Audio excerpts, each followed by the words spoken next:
Good morning. If everybody would like to take their seats, we're going to get started in about 2 minutes. Thank you.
Okay, just take your time.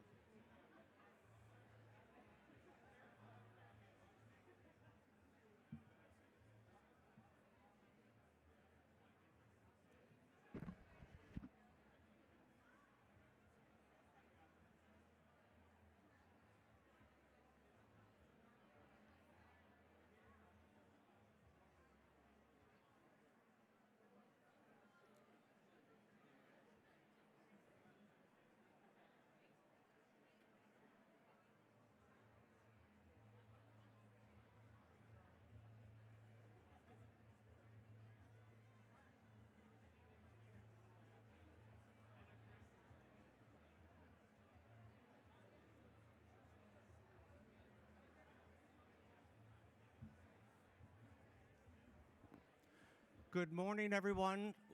Would everyone please be seated so we can start today's program?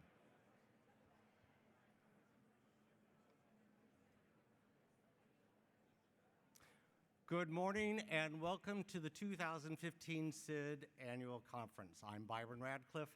I'm the chairman of the board of SID-Washington and vice president for development at the QED group. We have a wonderful day planned for you today. And our conference committee, the board, and the SID staff have worked very hard over the past several months to create today's events. We have over 1,000 people attending, and we think there's something for everybody with this morning's keynote address, the morning plenary session, the breakout panels that we have, the exhibit booths, and of course, ample time for networking with your development colleagues. So we hope you all maximize today. Today wouldn't be possible without the assistance of a great deal of people who are working behind the scenes, and I just want to take one moment to thank those. I'd like to thank Paul Gannett, who is the SID conference chair for this year.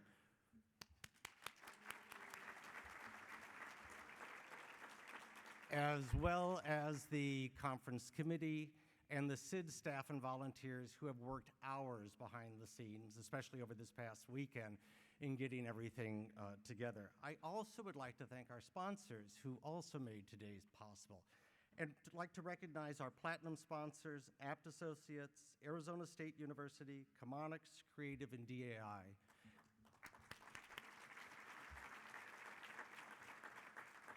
As well as all of the other sponsors who have made today possible. In 2012, SID developed a 3-year strategic plan, and we on the board have been very proud of all that has been achieved over those 3 years. We've increased the number of programs we've had, reactivated many of our working groups, and really become a vital voice in the development community. One of the things we've also noticed is we're playing a more active role in the community. Just the size of this conference has grown. 3 years ago, we were at about 600, and as I said, today we're almost at 1,000 people. So we are playing a very active part of it. One of the final goals of this 3-year plan is to hold a high-level event presenting a State of the Development address. And this address is going to be delivered by a prominent global leader and will provide thought-provoking and compelling analysis of the current state of development and humanitarian assistance. Over the next few months, SID is going to be sending more information out about this, and in July, we will be sending you all a questionnaire, as well as to very key influencers in development. And what we're asking you to do is to respond to those questions, which will help us then informing this keynote address. And what we're really looking is for qualitative and quantitative challenges addressing our industry. So please stay tuned to that, and when you do get it, please respond. These are interesting times for international development. I think we'll all agree things are changing very rapidly. Each day we read about changes impacting our industries, such as regional and local conflicts, figuring ways to address new catastrophic illnesses, continuing our work in gender and social change. All are happening at a rapid pace. And another one of the major discussions that are happening are how are we going to fund all of this?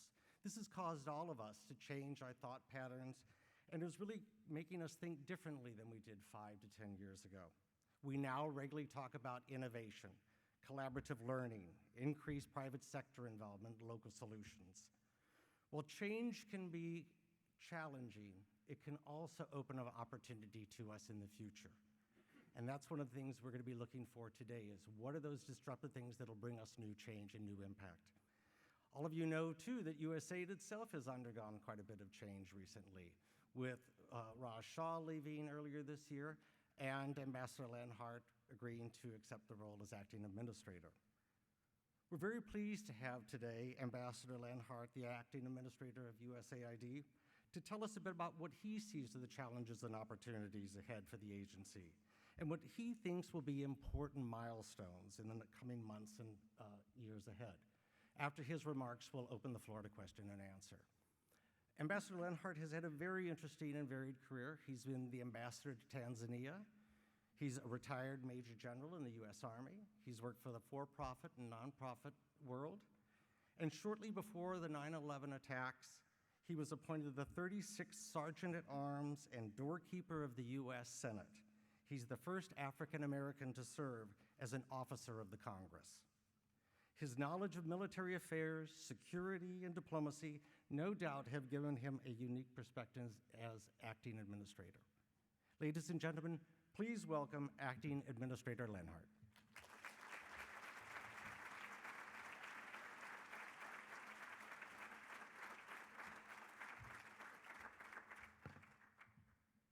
Well, thank you very much, Byron, for that kind introduction and for your commitment to development and to the work of USAID and one of our valued partners.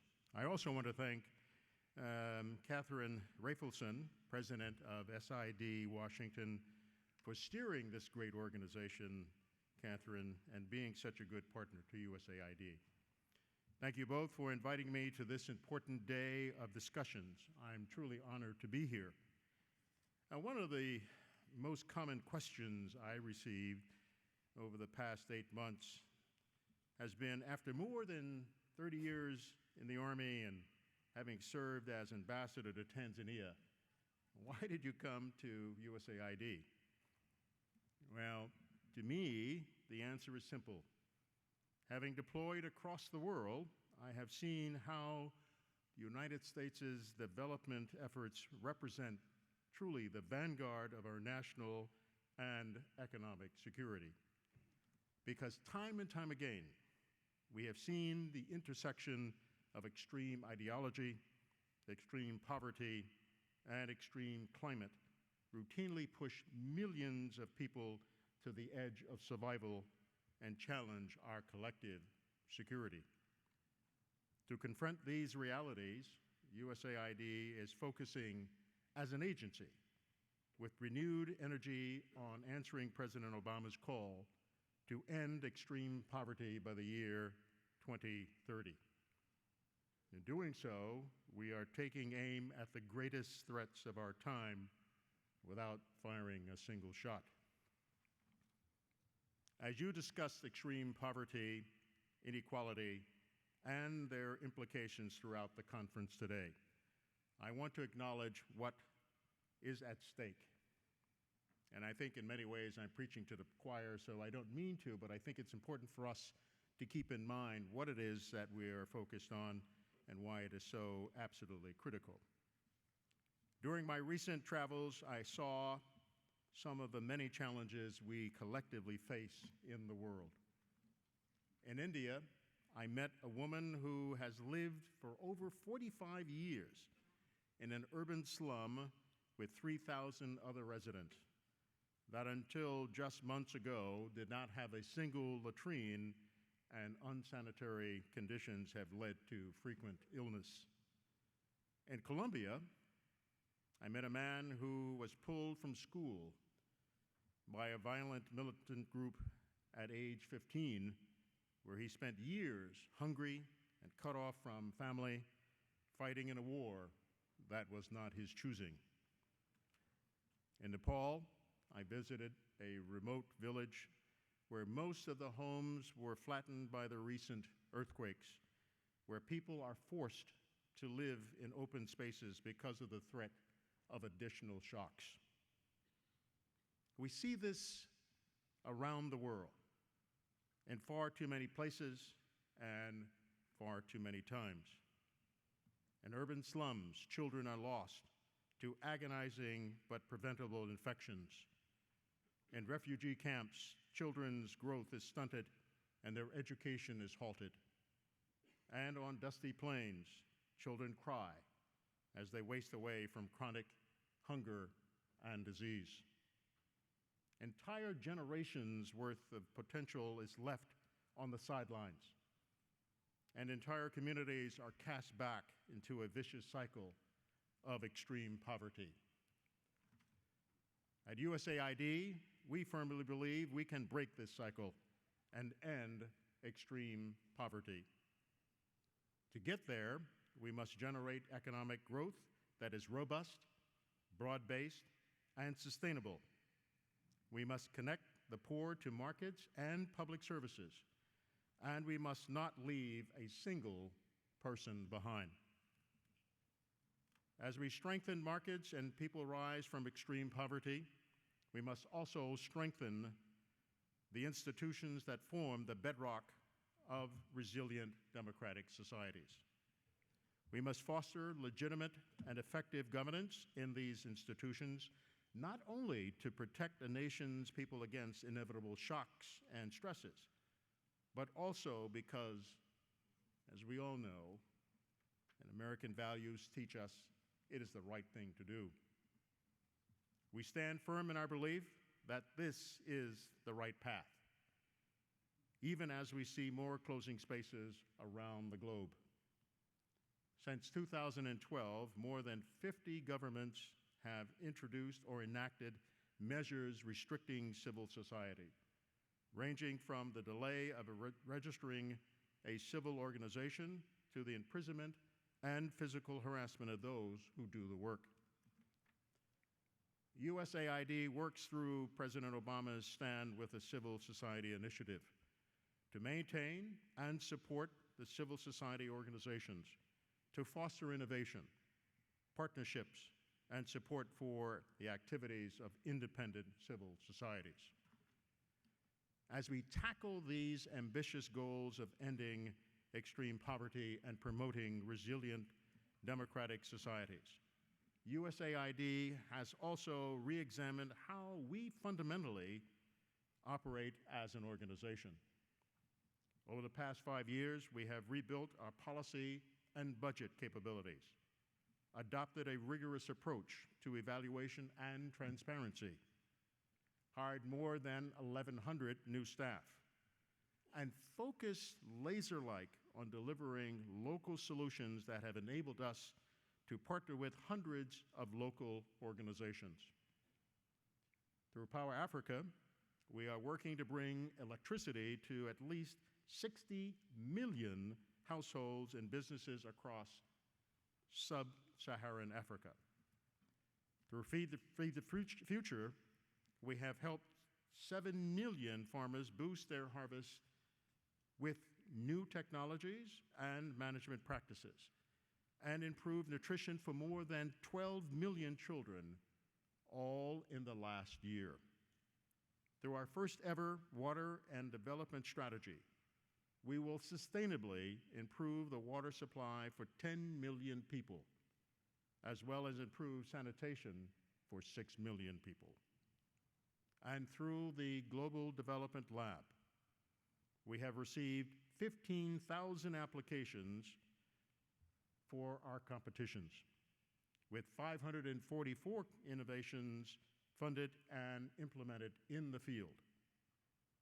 Now, these successes are only possible because we are embracing a new and improved way of doing business, one grounded in innovation, local leadership, and public-private partnerships.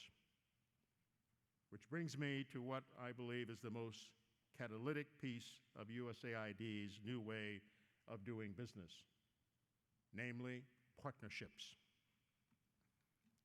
In 1960, external public financing accounted for 71% of financial flows to the developing world.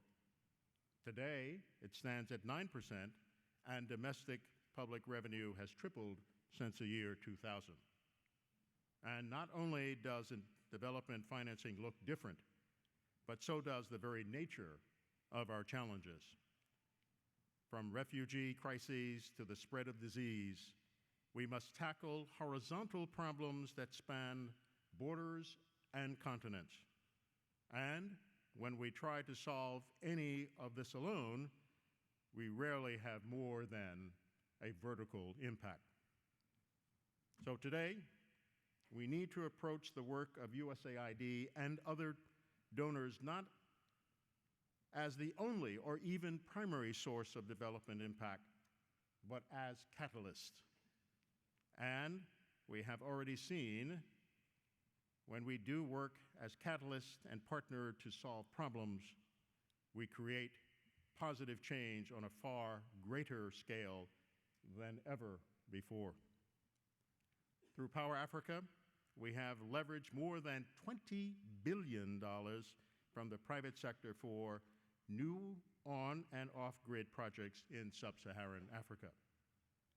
Through our Ebola Grand Challenge, universities, the private sector, and NGOs partnered to create safer protective suits for doctors and nurses.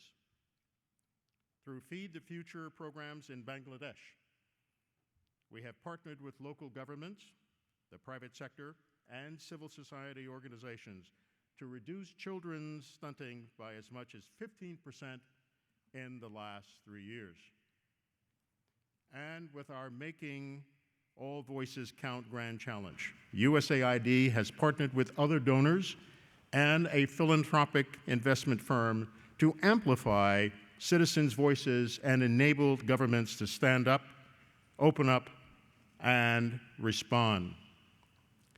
Because when we partner, we make steady progress against seemingly intractable problems. And as all of you here today know, we have no shortage, indeed, of seemingly intractable problems. To address these challenges, to move the needle forward, we need you to join us as the partners in doing the heavy lifting that will be required.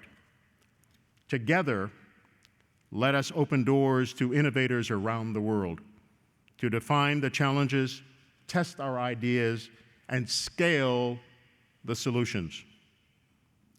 Together, let us measure success differently with real outcomes, mentor local organizations and companies, and build sustainable markets. And together, let us work every single day to ensure our efforts will produce strong institutions, vibrant private sectors, and thriving, resilient democratic societies. Let us collectively work ourselves out of a job in the current circumstances, wherever that might be.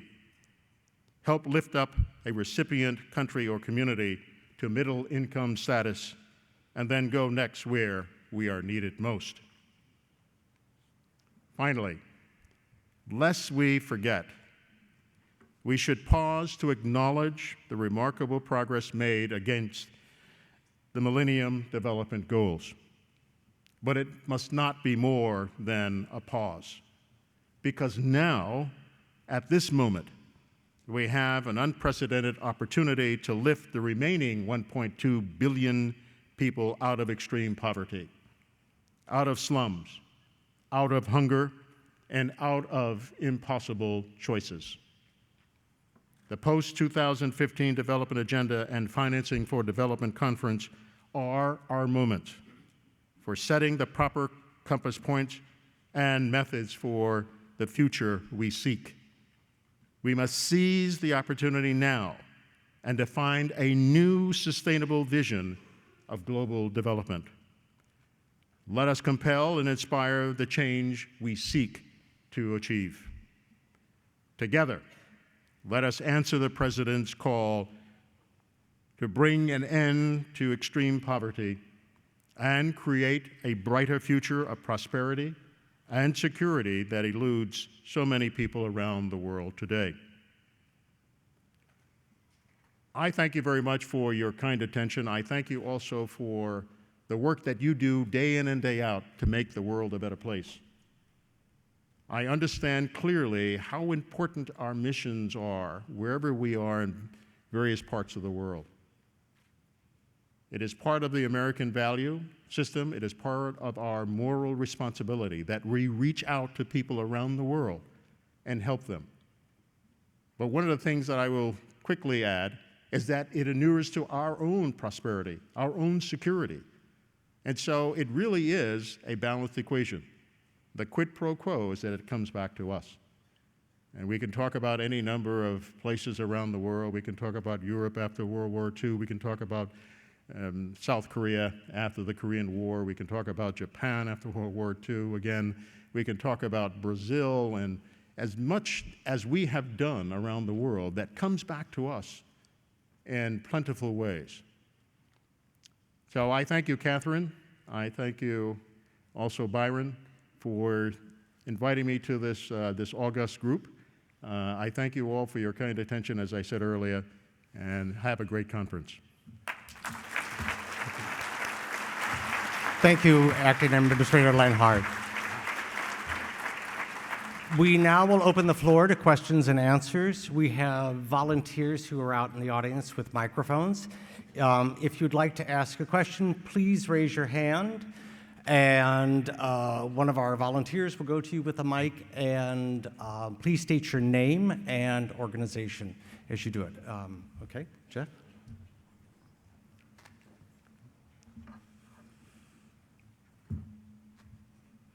Hello, Mr. Administrator, how are you? I'm well, thank you. I thought I was going to get away queen. Yeah. Not so lucky, sir.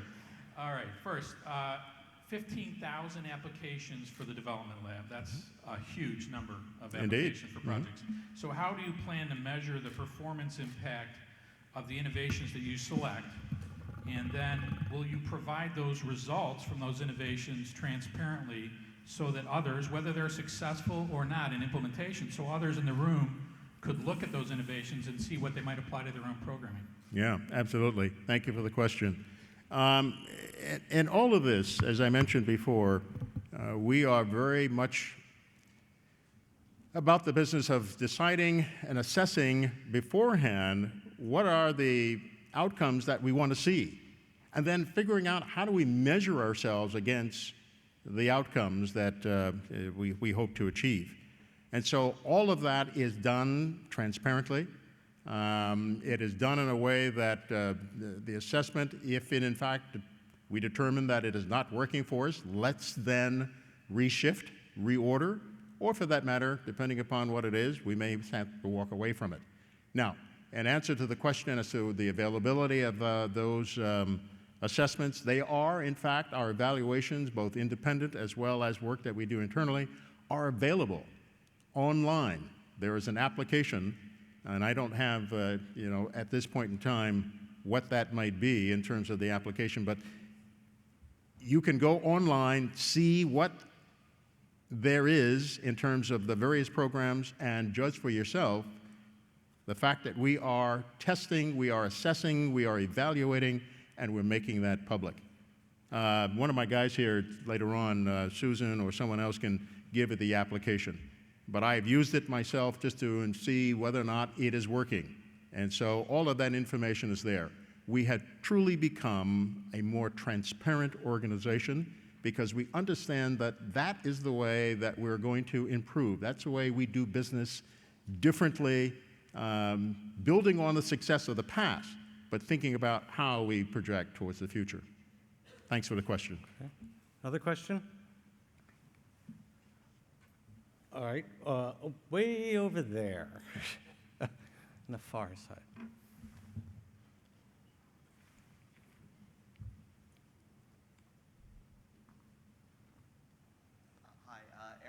With ICF International.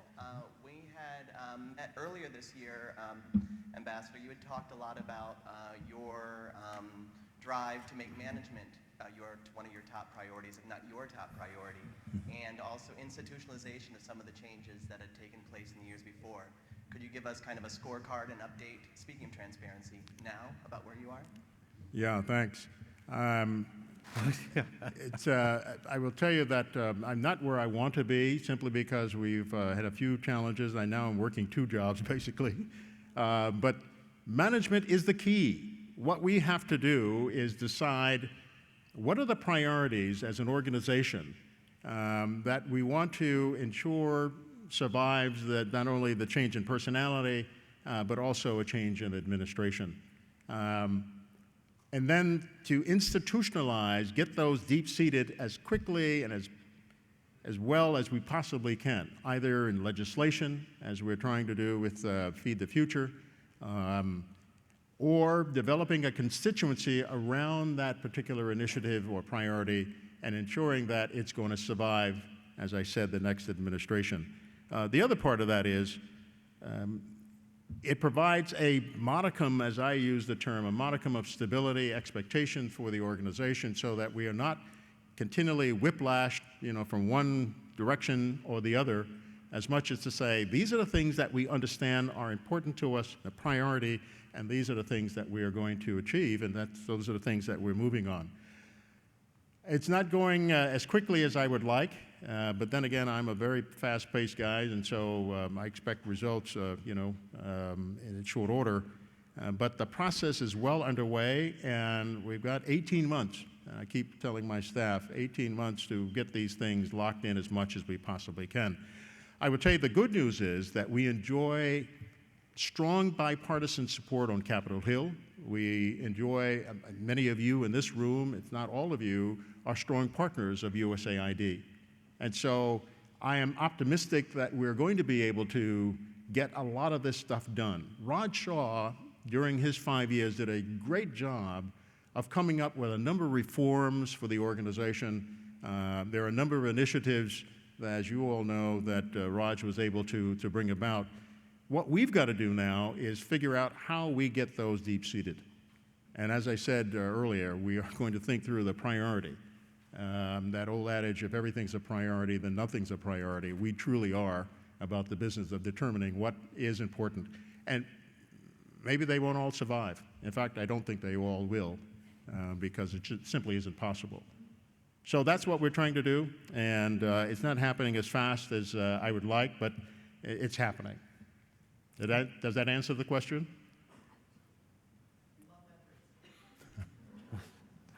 Okay. We have time for another question. One more question. Steve? Thank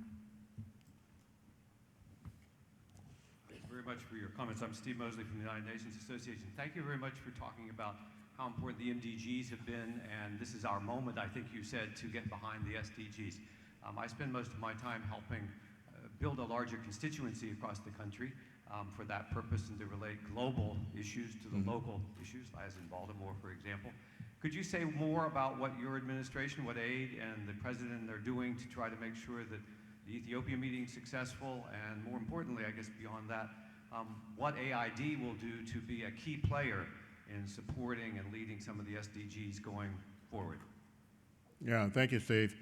Well, I think the basic answer is, the short answer is, AID will continue to do what it has always done historically, is to get behind important efforts. Let's think about the Millennium Development Goals.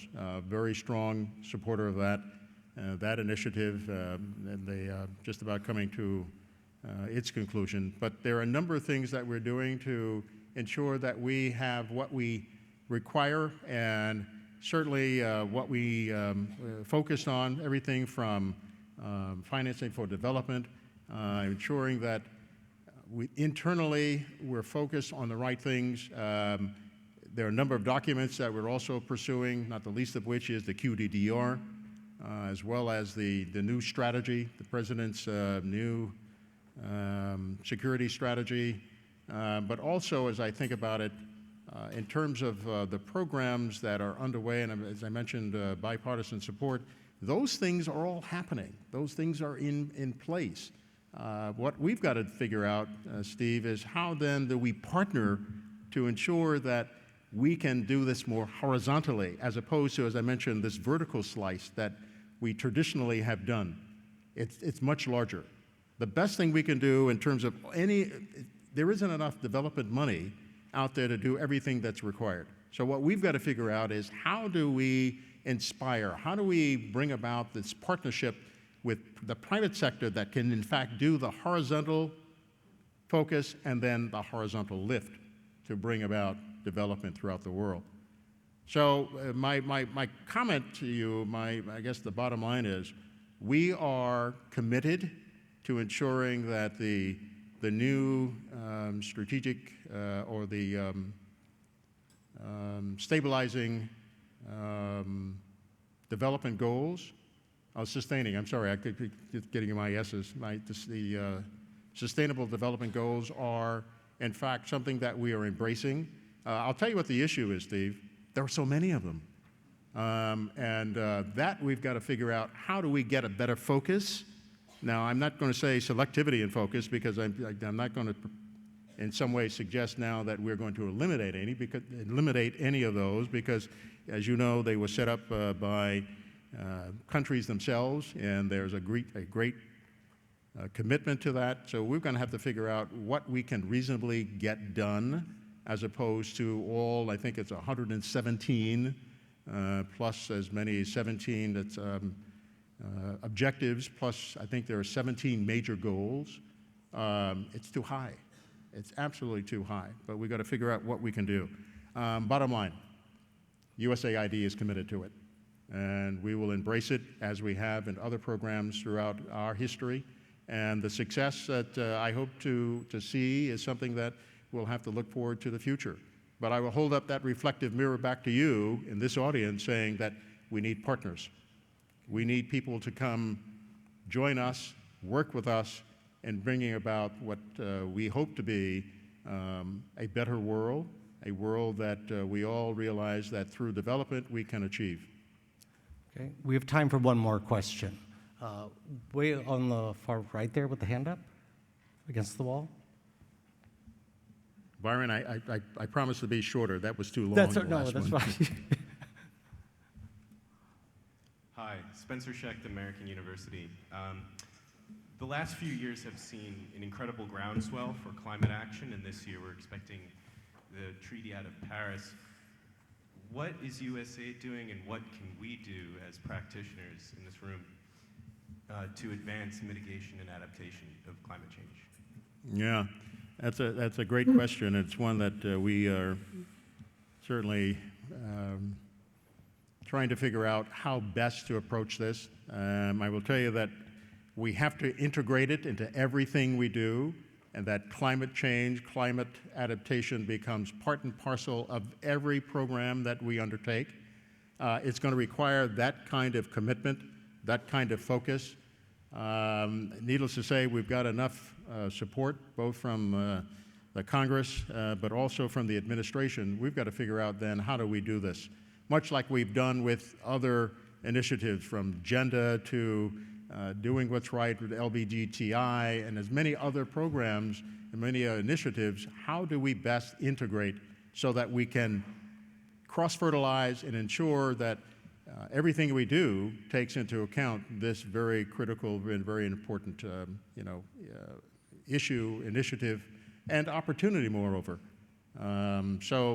That's the first thing I would say, but beyond that, we'd have to tool down into the details, and I don't think everyone here this morning is going to be able to do that, or at least is interested, at least for this period of time. I'm respectful of the moments that you gave me, Byron and Catherine, so I'm going to leave it at that in terms of the integration of climate change and what we do every day in our work and in our planning.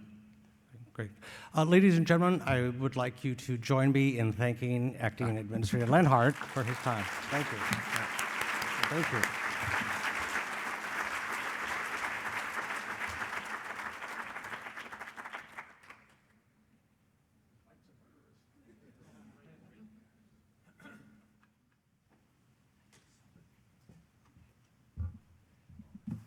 Good morning, everybody. And thank you, Acting Administrator Lenhardt. It was a real treat to have you here. I'm Catherine Rafelson. For those who don't know me, I'm the president of SID-Washington. We have a very full day planned for you, and we've only just begun. And I just wanted to walk you through quickly a few logistics for the day. You all have an agenda in your program. Actually, this is your program, and in the middle is an agenda. And if you haven't figured it out already, it pulls out like this, a neat new feature this year. You also have in your program the list of table topics for today's lunch with a map on the back. And as I think you may know, or most of you know, today we're doing things a little differently at lunch. We'll have 44 tables set with a topic and a facilitator to lead a discussion.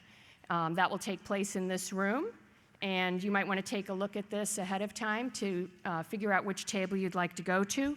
There will also be some open tables for those of you who want to start your own discussion or just want to catch up with colleagues.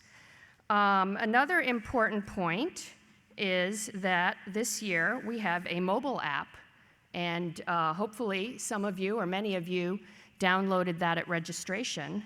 But if you did not, if we could zoom in on this, here it is. And you can go to your browser and download it. And it includes the agenda, descriptions of the breakout sessions, speaker bios, lots of material about the QDDR, which will be helpful for our plenary happening shortly. And you can also upload photos and follow the Twitter conversation. And it also has the table topic discussions if you have better eyesight than me and can read it.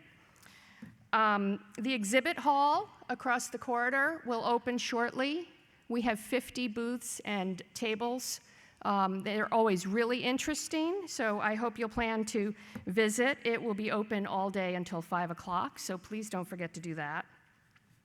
We have 2 sets of breakout panels, like last year, one happening at 11:30 and one after lunch, and those take place down the hall near registration in breakout rooms.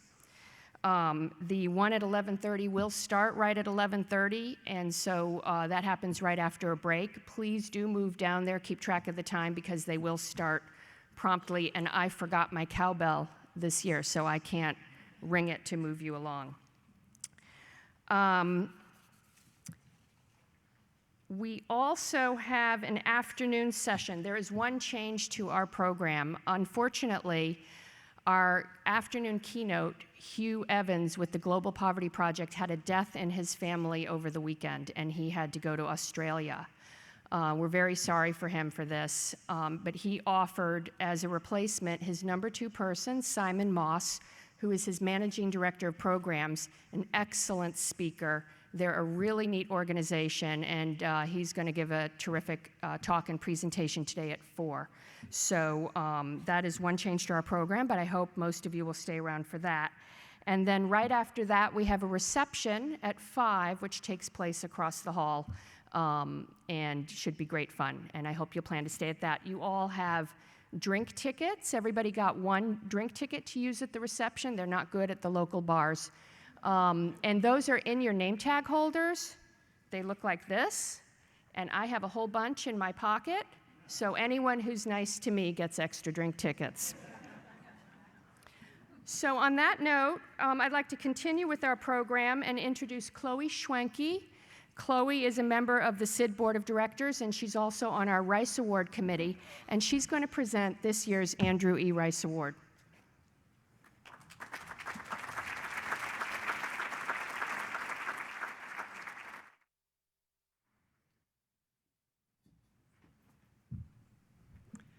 Good morning, everyone. I just got off of a plane from Jordan, so I won't try to speak without looking. You all know what that's like. As many of you know, each year at our annual conference, we recognize a young professional for his or her leadership in innovation and international development. This award is named for the late Andrew Rice, who was a personal friend and mentor. Andy was the founder of the Society for International Development, of which SID-Washington is the largest chapter. He built SID into a major global network and established a number of initiatives, including this award, which was originally named the Truman Award. Each year, we receive many truly impressive applications for this award, and it's really difficult to select just one winner. We look for someone who demonstrates leadership, creativity, and innovation, as well as tremendous promise for advancement in the field of international development. We also look for someone who recognizes the importance of international development as a means of service to those who are most in need, and for someone who will work towards sustainable, people-centered development. This year, we had an even harder time than usual, choosing just one winner. In fact, we ended up with 2 runners-up, whom we felt both deserved recognition today. So before I announce this year's winner, I'd like to briefly recognize these 2 individuals who showed exceptional leadership and innovation in their fields. First, after being in Argentina and seeing the multitude of barriers facing youth there, Katie Campos did something. She did something more than just wring her hands. She set up a nonprofit and proceeded to make things better. And she's only started.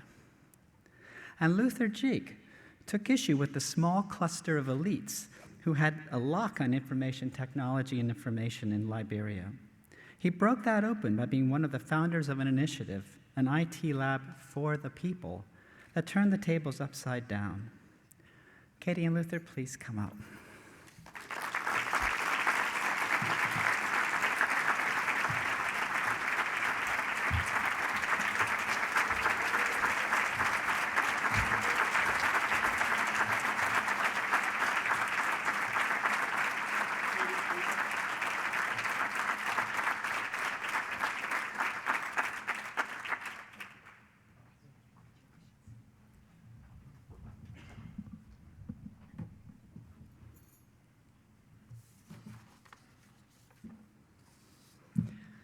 So without further ado, and to get you out of suspense, the winner of the Andrew E. Rice Award for 2015 is Miriam Adil.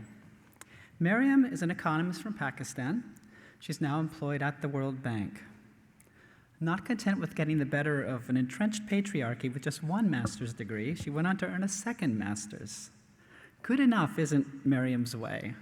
She's aiming for best in a field that needs nothing less.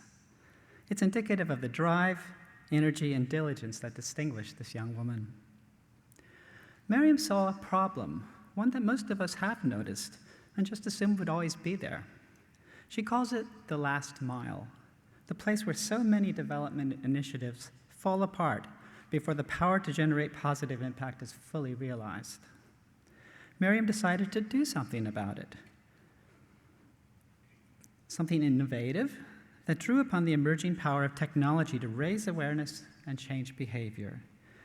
She seasoned her leadership vision with experience, both in the field and at HQ, creating educational projects and computer games that engage people and lead to better outcomes.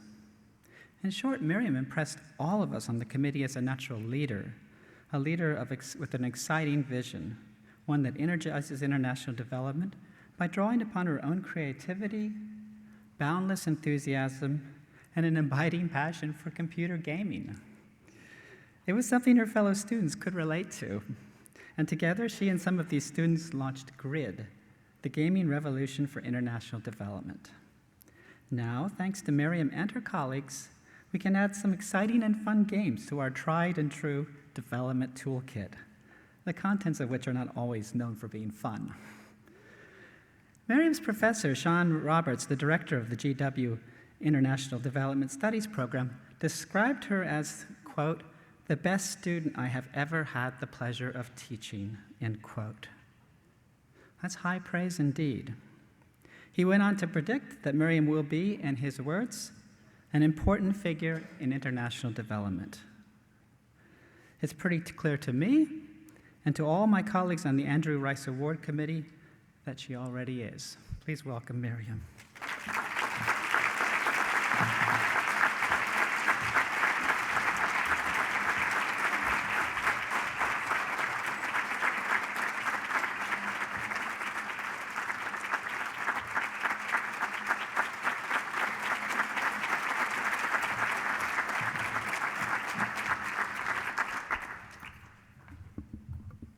Thank you, Chloe. Thank you, Catherine. And thank you, SID-Washington, for this amazing honor. The Andrew Rice Award celebrates innovation and leadership in the work we do, and it recognizes the importance of that innovation. The importance of innovation in connecting with the poor, the importance of innovation in listening and learning, and the importance of innovation in turning that last mile problem into a first opportunity. This award strengthens my resolve to lead better and innovate better, and to contribute positively to the work I do with all of you here today. Thank you so much.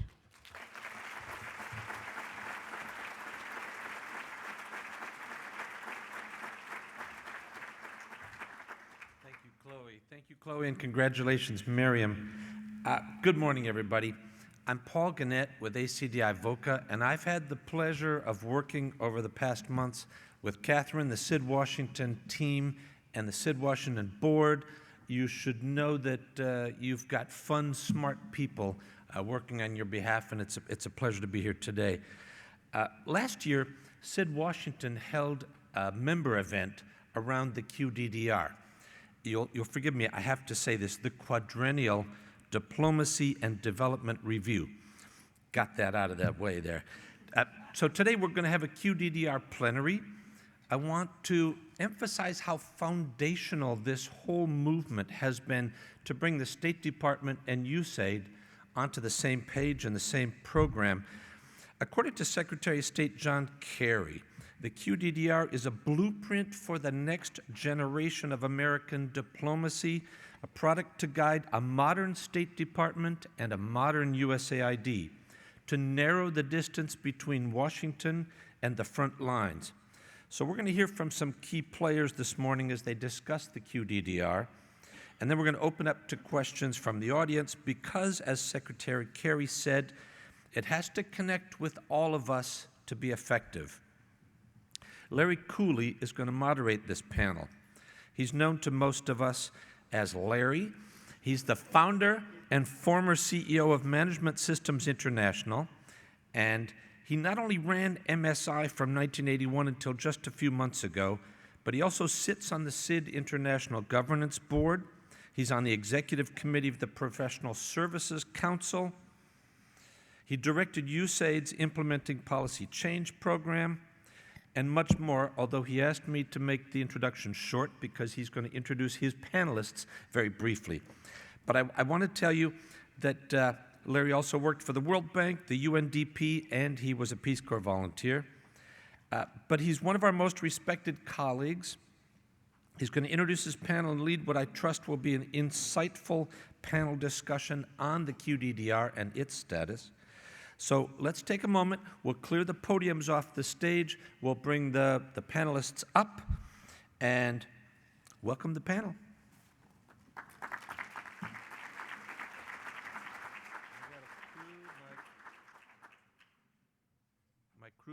My crew members are welcome to remove the podiums from the stage now. Thank you.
Testing 1, 2, 3. Now he says you're live.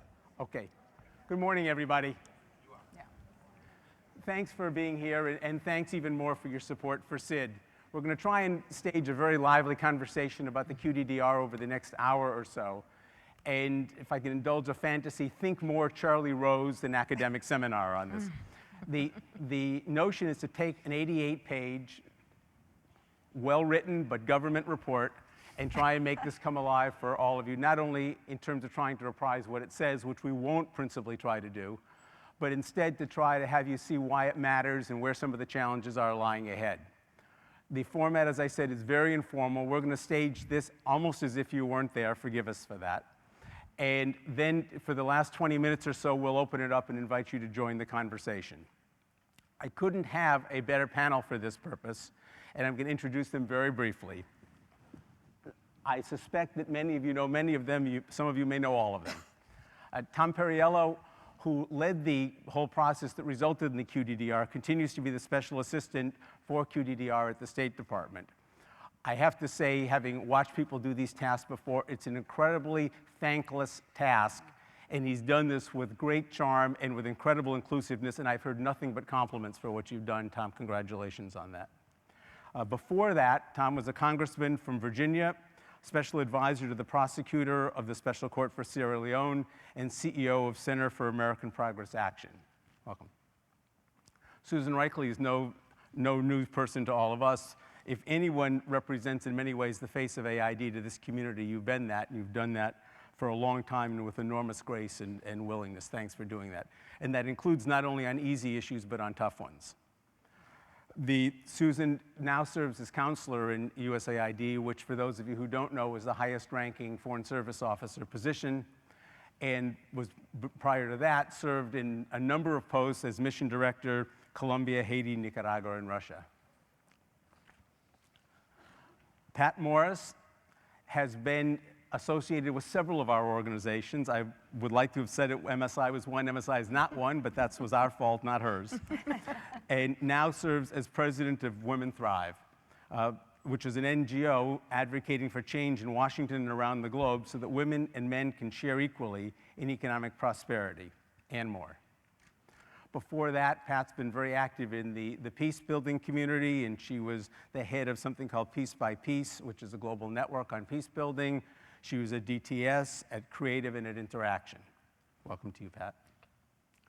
And finally, but definitely not least, Diana Olbaum, who, again, many of us know, primarily, I would say, from her many years in the House Foreign Affairs Committee, where, again, she was incredibly accessible to this community in terms of someone willing and able to talk about the issues of the day and to do that with candor and with forthrightness. She continues to do that as an independent consultant. And for those of you who haven't read the articles she did recently that were published on DevEx about foreign aid in general, I really encourage you to do that, including a recent discussion about the QDDR. She and Tom have been kind of a paired set on this, so they've done this before, but the rest of us are joining the conversation. So with a couple of the people in this group are people I've known for a long time, a couple of people aren't.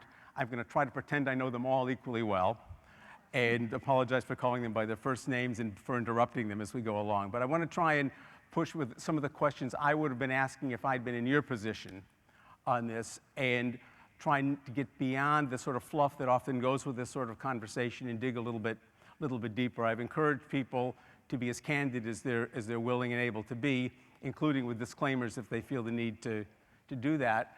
And I'm determined to have it not be a dynamic where Susan and Tom feel obliged to defend things and the rest of us feel obliged to attack them. We're going to take a different tack on this, but we are going to try and get under the sheets a little bit and get a sense as to what's going on and why and what it might mean. So let me start with a question that occurred to me and I know to others, which is that these sorts of documents usually are important for what they say and for what they don't say. And they're often seen as signaling documents of one sort or another. The first QDDR was clearly an effort to look at the organization of the foreign assistance enterprise and to try and get a handle around what strategic planning would look like in an aid state world. This is already the second. Defense is ahead of us. They've done it several times already. But to the extent this is signaling something, if it's sending a message about this or trying to take us in any way in a direction, I'd be interested, and I'll put this one to you first, Tom. How would you characterize that? Sure. So a few things come to mind, and thanks so much for having me. One is the fact that we did a second one is a signal in and of itself. And I think the original vision Secretary Clinton had was that we have to bring greater analytical and strategic rigor to our civilian institutions that she had been seeing on the defense side of things, to make sure budgets aren't driving strategy, but strategy's driving budget. And everybody accepts that that's going to be an iterative process. It's not going to change overnight. There are some barriers external to our institutions. There are some barriers internal to these institutions. So one is just the very notion that people need to expect when these reports happen that they're not going to then gain dust. There's going to be a comeuppance a year or 2 years or 4 years, depending on the cycle that we see. And we've seen this develop with the integrated country strategies and elsewhere. So I think that commitment to strategic planning and greater analytical rigor is important with the second QDDR. A second thing that I think comes through very strongly, or hopefully comes through very strongly in the report, is the idea that personal and direct engagement is absolutely essential to both diplomacy and development, and that there have been increasing constraints on people's ability to get out and do that. That includes physical risk constraints, which I think are taken head on in some pretty tough language in this report. Meaning principally the Foreign Service officers themselves. Foreign Service officers. It can be others, and FSNs, our locally employed staff certainly. It can be OTI folks who may or may not be in the Foreign Service. Is this kind of a post-Benghazi reaction a little bit? Well, I think that it actually goes before that. If you go back from the 90s on, there's been this issue about sort of pulling embassies further away, building walls higher, making it harder to get out and about. And the number one thing we heard from both our officers and some of the partners who have to operate under Chief of Mission Authority is the difficulty of getting out and engaging with the richness and robustness that people want to do to build the relationships, the knowledge set. But it's also changes in our information environment that keep people behind their desk. We've gone from an era of information scarcity, where the primary thing was to get out and talk to people, to information saturation, where you feel like just to read up on all the reports or facts or news of the day, we have simply changed so dramatically the environment in which we live. That's translated into more taskers from DC, other things that keep people responding out instead of doing the direct engagement. So I think in those areas, when we look at this and ask sort of comparative advantage, One of them for both state and aid is the fact that there's forward deployed physical presence and relationship building, and we want to make sure that there's a premium on And that. if the QDDR were to be taken at its spirit and then implemented in practice, what might change in that regard? So there's some things that get wonky quickly, but I will try to not make them sound academic. Traditionally, the culture has been DC should wake up in the morning fed by the field, and the field might never hear again back from any of that. We're in an information environment now where the field should also be waking up fed by DC, not with taskers, but with information. There's an enormous amount of information we can know about youth unemployment in a given country, or be able to even compare it to 15 similarly situated, say, fragile states where youth unemployment is an issue.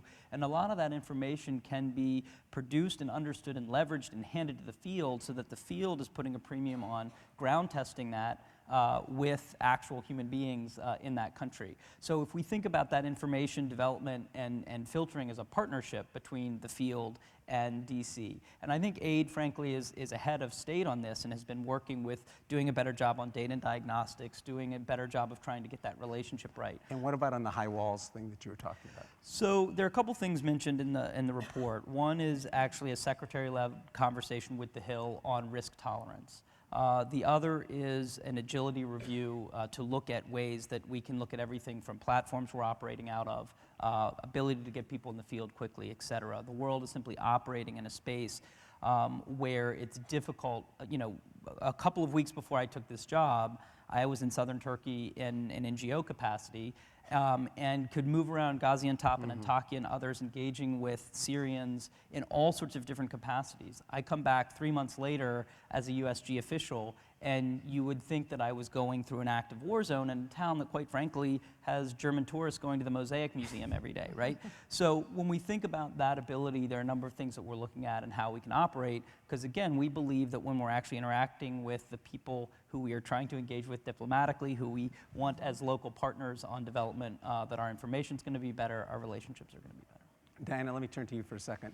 The piece you wrote that I thought was really good laid out several things, but the bottom line was this is either a big deal or it's no deal at all.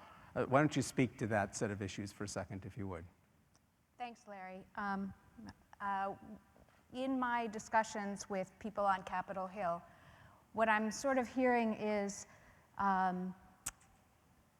little bit of a where's the beef kind of attitude, because if there's no budget attached to it and no clear implementation plan yet, although I'm very excited to hear that that's something that's being worked on, the question is, what is it going to mean? Is this just an intellectual exercise, or will this lead to real concrete changes?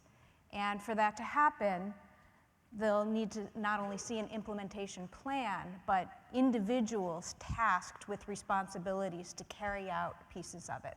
So maybe there's a bit of a wait and see attitude, but without actual budget numbers attached to it, without any legislative request, I think there was a decision at the beginning to not include anything that required legislation or required additional funds. Is that right, Tom? Was that a policy decision at the beginning? It was less a strict rule than a high bar. I think the confidence that things will move through Congress is low, and therefore we didn't want a strategic review that required that action in order to move forward. But where that either a conversation has to start or not, that will be part of the implementation guidance. And there are some places we simply cannot get better at doing what we're doing without that action. And that's not a bad calculation. I mean, it has been very difficult with Congress. Even the things that sound easy and where there's broad agreement, whether you're talking about the Global Food Security Act or Electrify Africa, have had enormous difficulty in making its way through. And when you were talking about risk, think about Benghazi. I mean, Congress doesn't seem to have a huge tolerance for risk. Then again, neither did the QDDR, so.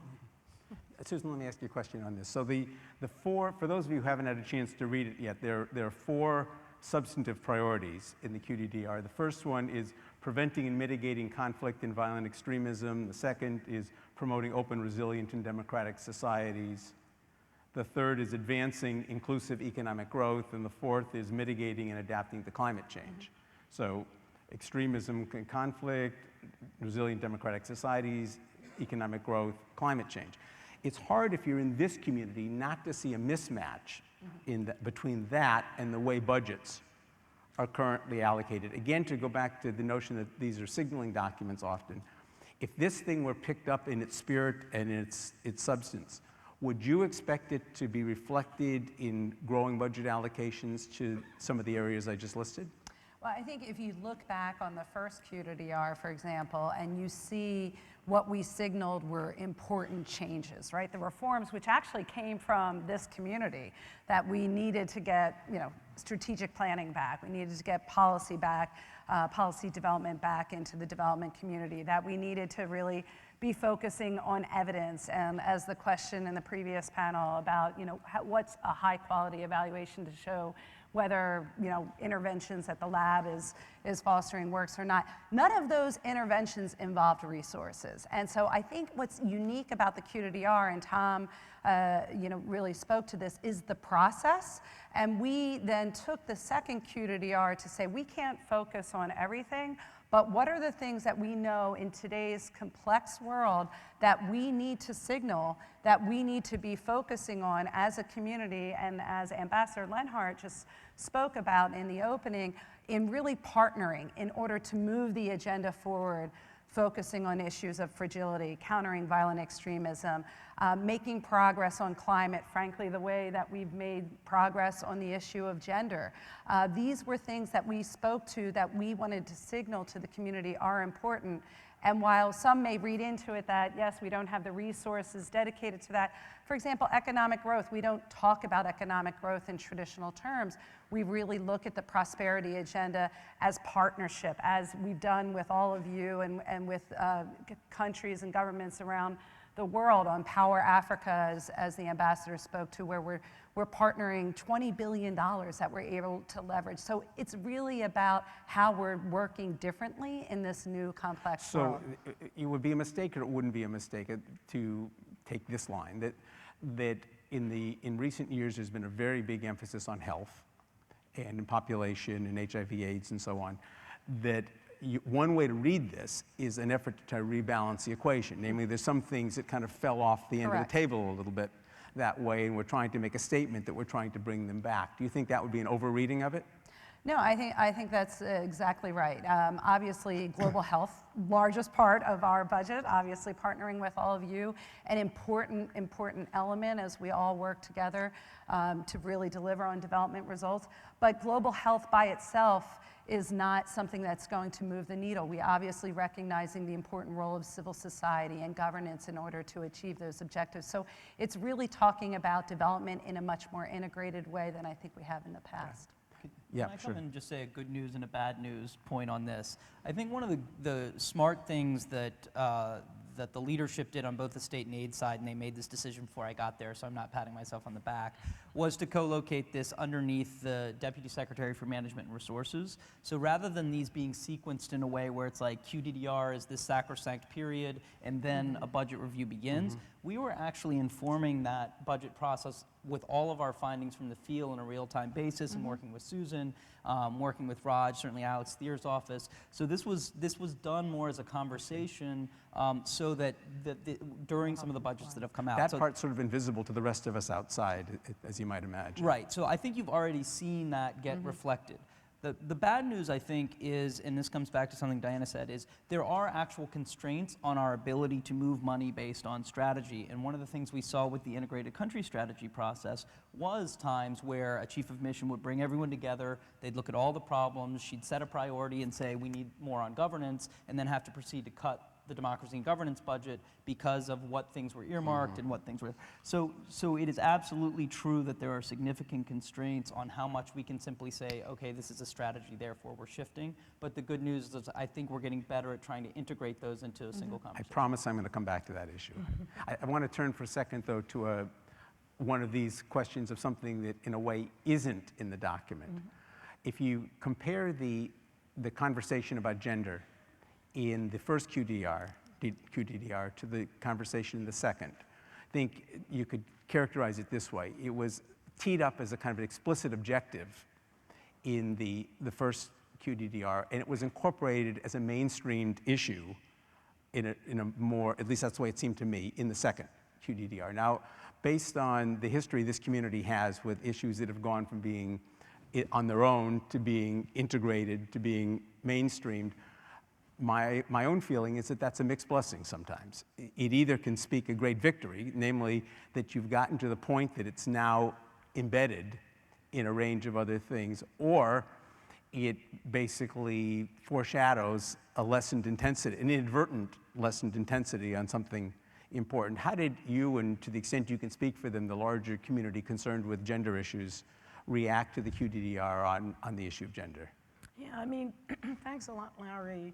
You know, I think I can say that the community was a bit surprised and disappointed that it didn't, you know, women and gender issues didn't have the prominence in the 2015 QDDR compared to the inaugural QDDR. I think people felt that the consultations, you know, were wonderful. You know, there was a lot of, you know, excitement about that, and then sort of felt that, you know, I think the thing is that we're not really sure that we've gotten to the point yet where it shouldn't continue to be a major focus point. It's not that the goal isn't integration, you know, eventually, but that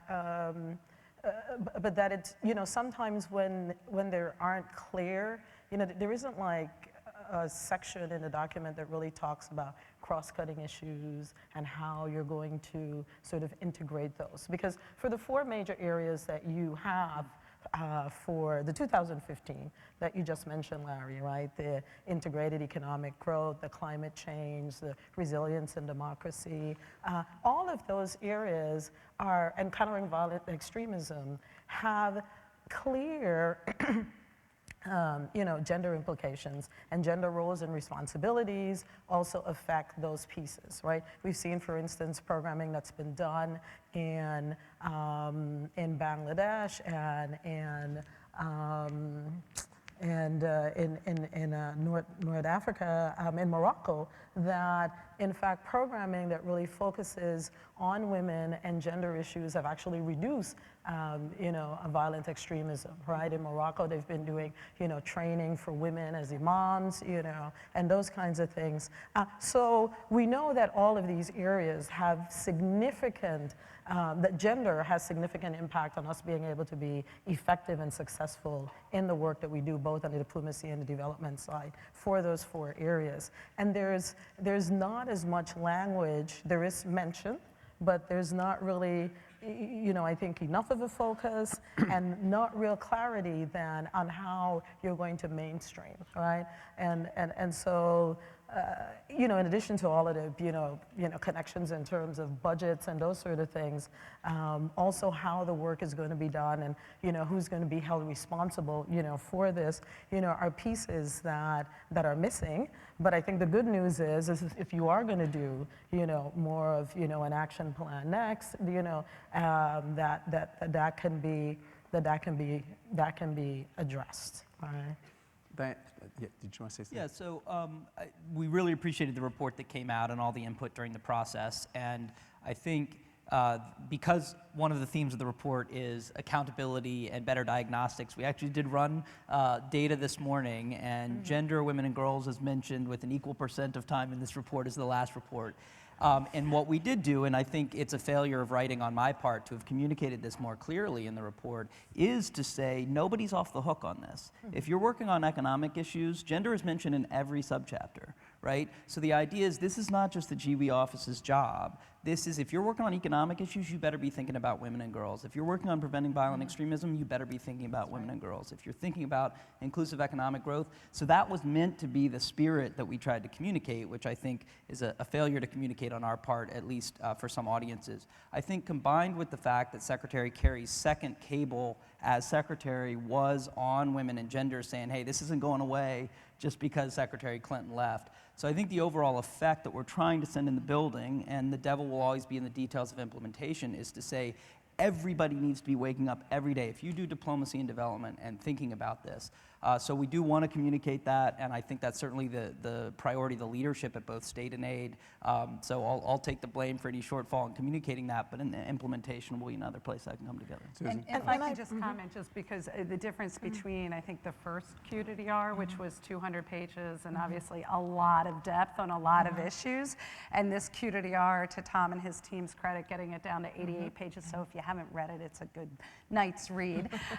It really does touch on these issues, and I mentioned that we actually, I was on the executive committee with Tom and a close team. You know, we talked about gender as sort of being the bar, that we want to, for example, get climate. We want people to be thinking about climate in the same way that Tom was just saying, that people wake up every single day thinking about gender. Because if they don't do that, if that's not institutionalized in their training, that everybody is trained and thinking every single day about gender issues, particularly through a development lens. Just as we really, if you read the document, you'll see we're trying to get particularly the issue of climate to that same bar. So we're not done, but I think it's also a bit of recognition that we have made progress as a community. We have a lot more to do, but we're on a good path. Yeah, I mean, I How really agree that convincing do you find that?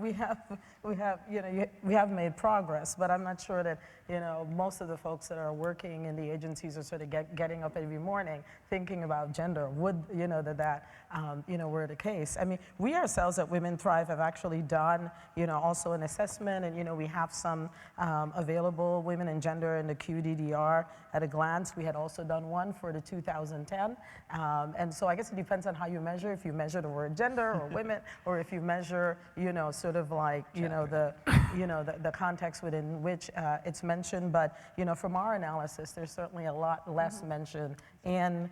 You know, part of it is you have a smaller document than, you know, was the case before. I mean, we think some of that has to do with the fact that gender was, you know, very clear, you know, priority area, and here, right, there is the, you know, the mainstreaming piece that you're looking to do. But nonetheless, I mean, I think that you are right in that we do want to bring these other areas up to the level at which, you know, some of the rhetoric and, you know, policy approaches are, you know, for women and gender. At the same time, we want to be sure that, you know, the implementation then takes it to that next level, right? Because we've come a long way, but we're not there yet. That's right. Yeah. Thanks. Can I just build on this for a moment? I think this actually raises a little larger issue, which came up with the assistant administrator's comment this morning about selectivity and focus. What the QDDR did a great job of was focusing on the issues that are important for our diplomacy and development that haven't received enough attention. But what it didn't do was talk about what we're going to stop doing or what we're going to do less of. And I fully understand how politically difficult that is. But the result is that you end up with all these added things to be concerned about. And so an average foreign service officer is going to feel overwhelmed at a certain point, because now I have to care about climate change and gender and conflict and economic diplomacy, and I'm going to have to get, you know, trained in all these things. Where am I going to get the time to do all of this? So at some point, the selectivity actually is quite important. Susan, I'm going to use that as a segue into another conversation I know has gotten a lot of attention in this community. And people, again, you might want to push back on this characterization, but as I've watched aid over time, the pendulum has sort of swung between more central direction and more delegation to the field in terms of country-based programming. And if I were characterizing it, I would say it swung somewhat in the direction of more central direction. And each time there's more policy prescription and more initiatives, whether they're congressional or administration, it has the net effect of reducing the maneuverability if you happen to be a mission director in a country just trying to figure out what you think would optimally be most useful there. Do you see any danger in this document and documents like this in kind of adding to that momentum and making it harder, now put yourself back in the position of being mission director in Colombia, of just trying to look at what's needed in Colombia and figure out what we're going to do there? Yeah, no, it's something we've been talking about actively within USAID, as many of you know, for more than a year now. When our mission directors came in a year ago, that was a central theme that we discussed during our mission directors conference. And just also for your awareness, our mission directors and some deputies will be coming in for consultations actually on July 7th and August 13th. So we really hope to bring the field together because this is a real point of contention. I think we've made a lot more progress because, again, why did we choose to shift towards more centralization on issues? For example, our education strategy, setting very clear goals and targets to USAID Forward, to, if you look at each of them, Feed the Future and whatnot. Obviously, it's put pressure on missions to say, okay, I need to be driving towards this.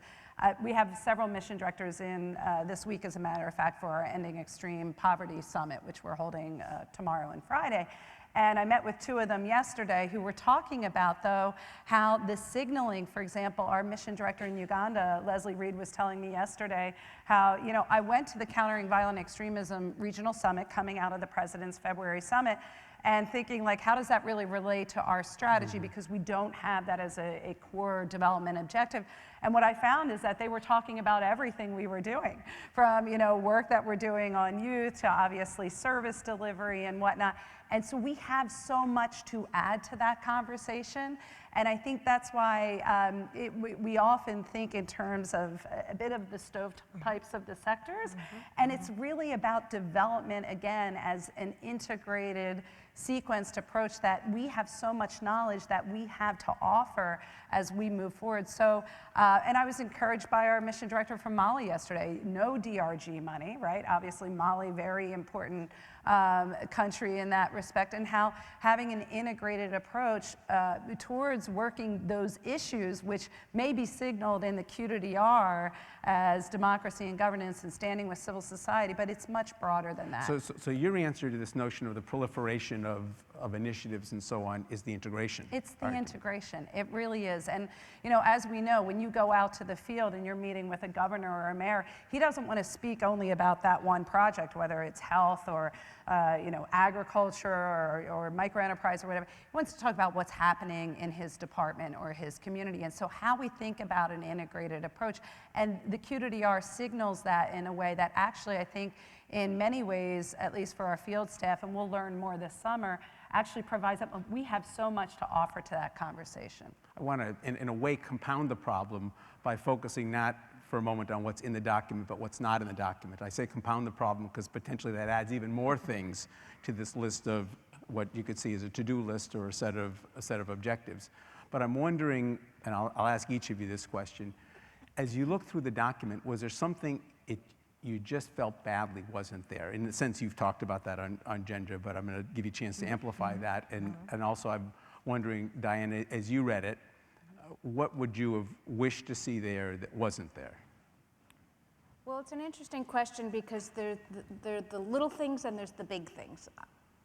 Within the framework of the 4 focus areas that the Secretary was most interested in, I loved the focus on data and diagnostics, but I would have loved to see a real commitment to full compliance with the International Aid Transparency Initiative, or particularly on this part of the State Department to go a little further than it has on evaluations. And I recognize how difficult it is even to make the steps that they've taken so far, and that there's been pushback on everything that's been done. I don't want you to stop, but I want to get a little input into that. So just pick something like that, either one of you on this.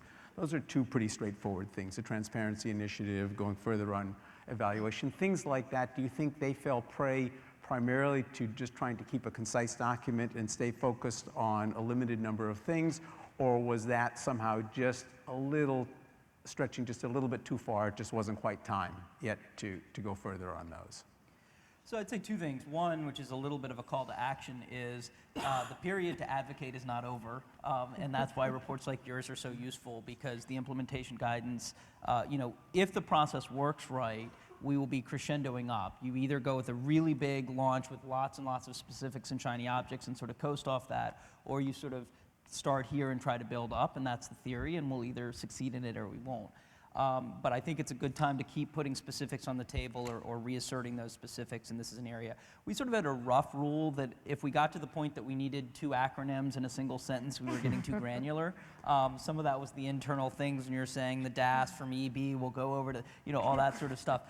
So there was sort of a conscious effort to try to move some of the granularity in, but that can also be an excuse to kill it. So we'll see in the next couple steps where that was sort of a good process to keep the document at a high level of generality, really sort of setting those goals and not. And one specific thing that's not in there, I actually do want to agree with something Diana said, which is I think we did not do a good enough job of saying things we're going to stop doing or that we're going to deprioritize. And we both know all the reasons why it's difficult to do that. You talk about an Asia rebalance and Ukraine happens and everyone starts asking these questions. But it is something where it is important to be able to signal and say, we're taking some things off the board, and that's pretty hard to do. I didn't want to stop you. Carry on if you want.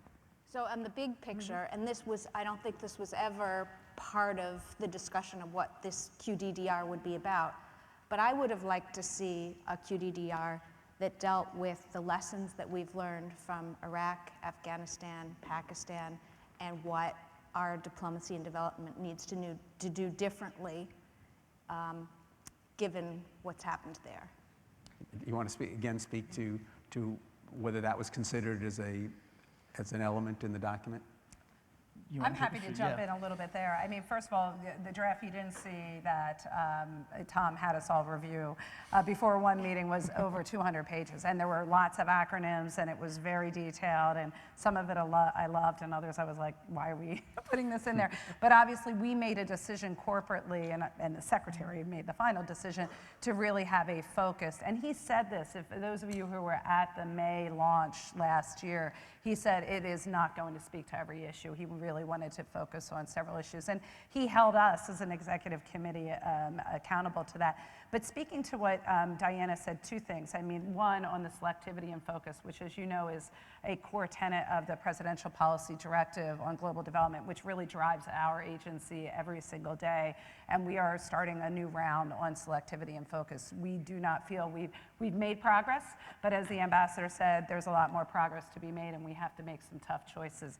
And then second, as far as the lessons, particularly from obviously this incredibly complex world that we're all operating in as development professionals, what does not go into depth is about how, but is signaled in the QDDR, is how we're working in non-permissive environments. And we've worked really hard with our colleagues over at the State Department over the last year plus, and really for us as development professionals, identifying where are those non-permissive environments. And we've come out, and many of you know that we've identified 18 countries where it's just really difficult to work, whether it's for security reasons or maybe it's infrastructure reasons or it's just a really difficult terrain. We have to operate differently in those environments. And so gathering the lessons and what we're doing this summer, we have a whole agenda behind this, but training our officers really intensely. How do you actually develop strategies in transition environments, in non-permissive environments? How do you evaluate the projects there? Because obviously it's very different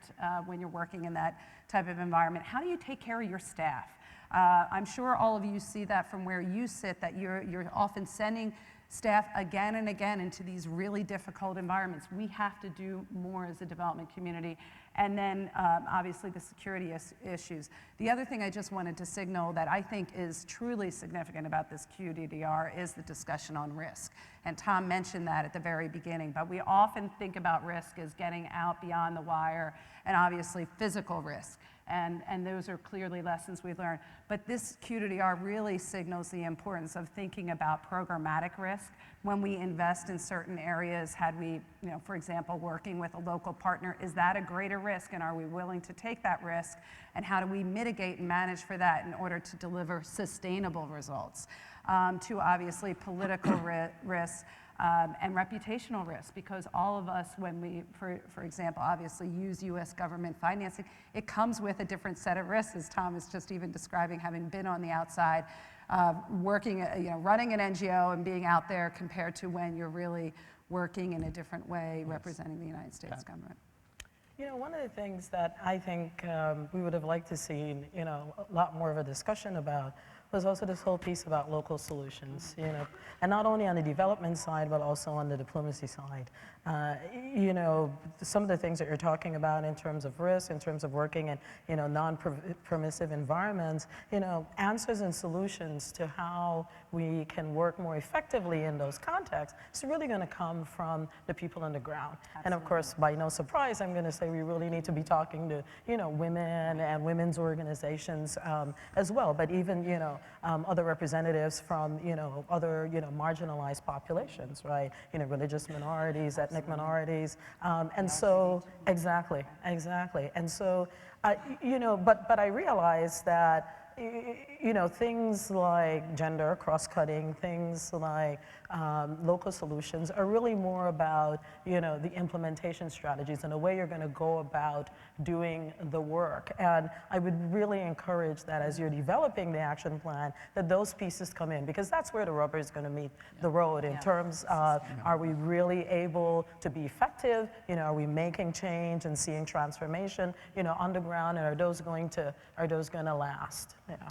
So one quick note on that. The slogan that I wanted for this QDDR that was rejected was from Westphalia to a wiki world, which I was told was both too wonky and too cute at the same time. But part of this is about this idea that while the nation-state system continues to matter, we have had this wikification in terms of influence, if you're understanding and you're looking for solutions. And some of it does go a little bit to what Susan, Diana, and I were talking about, which is sometimes the USG actors are tremendously constrained. If you run the same workshop you've run every year, nobody's going to ding you for it. You're going to maybe hit some metrics, but you do something a little bit edgier, and someone on the Hill or some reporter wants to write it up as being, you know, taxpayer waste. Well, to innovate, you have to fail. You have to be willing to fail and learn from those lessons to move forward. We actually did flirt with the idea of using a Harvard Business School case study model and looking at this QDDR. But the reality is internally to try to do the kind of reviews and use the really honest, hard-hitting language about what worked and didn't is extremely difficult because there is this sense of being, there's like an attack mode coming at. So I think that part of it is there's so much wisdom in the local partners. I certainly knew that when I was living and working overseas, but there's also a flexibility to innovate. So I think we need to look at, again, back to this idea of comparative advantage, where there's actually an advantage there in doing so. Yeah, I just wanted to comment on Tom's point about really recognizing that we have to learn from our failures. And obviously the points that you were making about local solutions and when, you know, the rubber hits the road is what the hard work that all of you do out in the field, partnering.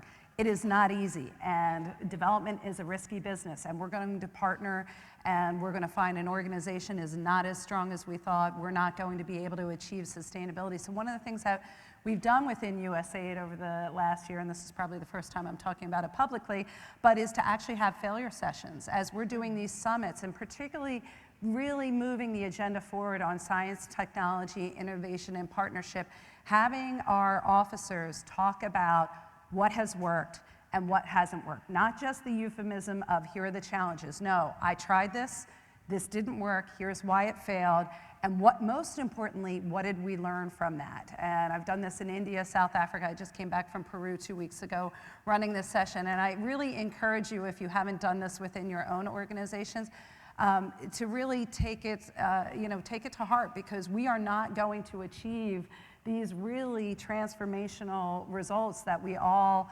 speak to. Ending extreme poverty is an audacious goal, and we're not going to get there by just doing the same thing. And as Tom just spoke to, really taking risks, mitigating those risks, but learning most importantly from failure and iterating, because that's how true innovation occurs. I have about 100 more questions, but I'm going to limit myself to 2 and then open it up to the room.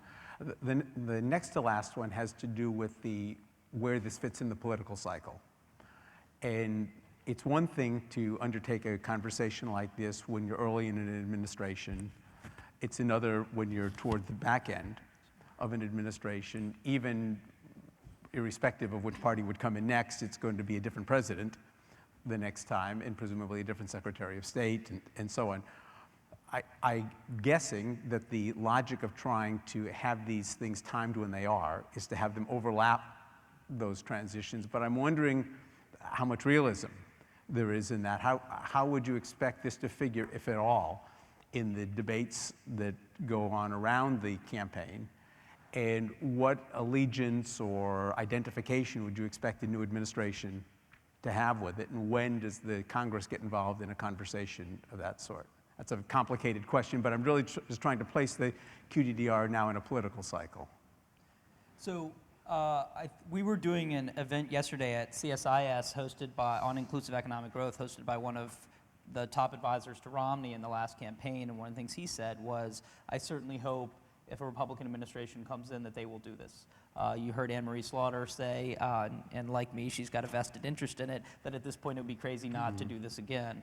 I'm just speaking as me now, not on behalf of the department. You're speaking about the QDDR process? The QDDR process, and I actually think probably beginning it very early upon arrival, whichever party wins in the next administration, because it's going to take, a well-done process is going to take a year and a half of reviewing the last one and doing it, and you would want within a 4-year cycle, even if it turns into an 8-year cycle, that again, part of it is the planning itself, because the process of asking the questions is going to shape budgets, it's going to shape personnel decisions. So I would think that it would make a lot of sense to begin early. That's my personal opinion. In terms of this one, I think you do expect a different kind of QDDR in year 6 or 7 of an administration than year 1. And similarly, I think the fact that it was year 7 of Raj Shah's leadership meant there was a lot of solidifying and codifying progress that had been made. Secretary Kerry's coming in, it's his first in his leadership, so you're going to see sort of a few new ideas there.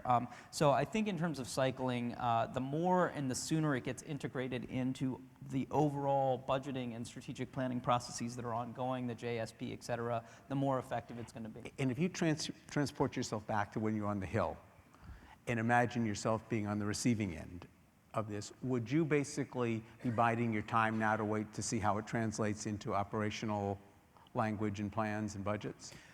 Well, I'm probably getting outside my lane here, but I think it's kind of exciting that Senator Corker is considering, whether or not it ever happens, the reauthorization in the context that this means they're asking a similar set of questions that we've been asking. It's going to need to become a dialogue over time and not a bunker mentality in sharing ideas about reforms that need to be Hill-led or need to be institutionally led. I think the sense at first was that the QDDR, let's put it into legislation, and then there was a sense that it was important that this belonged to the buildings and wasn't something that was directed from outside because you approach it differently. So I think those are the kinds of conversations that can go on. I think that there are folks on the Hill now who are extremely interested. There are obviously people who are just interested in taking pot shots, but there are some people who are settling in for a longer term horizon of an engagement on foreign policy and are asking very serious questions about some of this that could be Diana, put on your old hat and respond to that issue, would you? Well, of course, and Tom alluded to this, when we proposed the idea of having, what we called in our legislation a quadrennial review of diplomacy and development, so it was QRDD, which the administration fought tooth and nail. It was the most horrible idea that the secretary had ever heard of, and she would never consider doing something like that, and then a couple of months later announced that she was going to do it. But I'm really glad to see the second one, because I think it's now institutionalized to where it's going to become a process and not an event. It needs to be an ongoing planning culture at state and USAID to be looking at what's working and what's not and to fix it. There is a problem, though, that if there is a budget implication for this one, that really where we're going to see it is in the proposal for the budget request for FY17, right, which will land on Congress's desk right in the middle of, presidential campaign season. And, there's not much hope that anything that looks like a Kerry initiative or an Obama initiative is going to, go too far in that environment. So what would be the best case in that set, on that set of issues? Just to kind of put down a marker for something that would be taken up subsequently? To the extent that it's focusing on building capacity within the administration, training, ability to do good procurement, things like that that are less controversial than a specific focus on climate change or LGBTI or things that may have more political, be more controversial. And I can say just editorially from my own point of view that some of the most specific language in the document is about these operational things, the human resource changes and things of that sort that are relatively independent of the political to's and fro's. That can't have been an accident. Well, we care a lot about our workforce. It's our greatest asset. And it also comes back to the issue of gender. I mean, some of the issues we were looking at is why we, our recruitment levels are relatively strong, but you move up in leadership ranks and our diversity numbers and our women numbers are not where they need to be. So looking at some of the career flexibility options that we're introducing are both because we think it gets better cross-fertilization on some of these training issues when people are doing out tours or excursion tours, getting advanced degrees, but it's also an investment in our people to have that workforce. So there is a lot of language there. I also think, for part of why it was it was a sort of an intentionally understated launch is we don't want to brand these things in a way that become seen as more partisan. And I think right now the issue of prevention, of trying to spend a greater amount of money on prevention in the areas of conflict and violent extremism, putting my political hat on for a second, is something that has a lot of appeal on both the right and the left as well as the center. We are a war-weary country, but people realize these threats are real and they exist. And so I think there is an effort to try to find ideas that could be palatable, but what we know is this town does crisis response really well. The Hill knows how to do it, reporters know how to do it, et cetera. And you saw this with Ebola, right? Like everyone's all amped up when the crisis hits, but trying to keep people's attention to invest in prevention and governance and other things that underlie that is more difficult. So I think some of these there is room for across the aisle conversation on some of these investments. Would that it were so. Yeah. I said room, I didn't say a lot. I was going to quickly say that, I think that the four key issue areas in this QDDR, of those four, the climate change is the one that might, not sort of translate across, across the aisles. But it seems to me also that looking at the way that the work is done and having more of a focus on that is the kind of thing that will carry it through multiple election cycles. So things like looking at accountability and transparency and data, looking at local solutions, sort of like the broader way of how we do the work and not so much the issue areas is where you're going to be able to sustain this process. Issues about how you modernize, USAID, how you modernize the State Department, what do you do about staffing and those kinds of things and how we leverage that, for our results.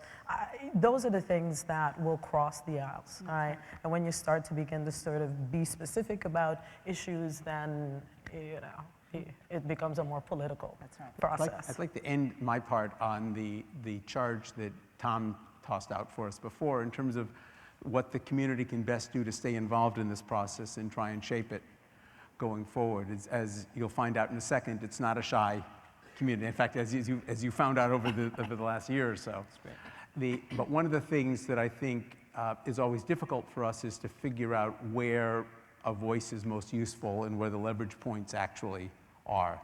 So I'm going to ask everybody this question, but I'm really interested in what you think from here going forward the best way is for the community represented in this room, which is a community deeply committed to development, but across a fairly wide spectrum, what it can best do to try and influence in a positive way the process on this QDDR. So I'll start on that. Having been in the advocacy community before, I think you guys know the levers. Where we need positive reinforcement, come out with positive reinforcement. Where we need to be pushed, because I think the more both folks on the Hill and leadership of institutions hear, hey, this data and diagnostics thing is really exciting, it's really important, that creates its own self-fulfilling momentum. Where it hears that there's a perception that we're taking our foot off the pedal on gender, that's something that, because I think the intent is there, is something where you're going to get pushed. So you guys know how to do that. I think that there's also the issue of specificity right now.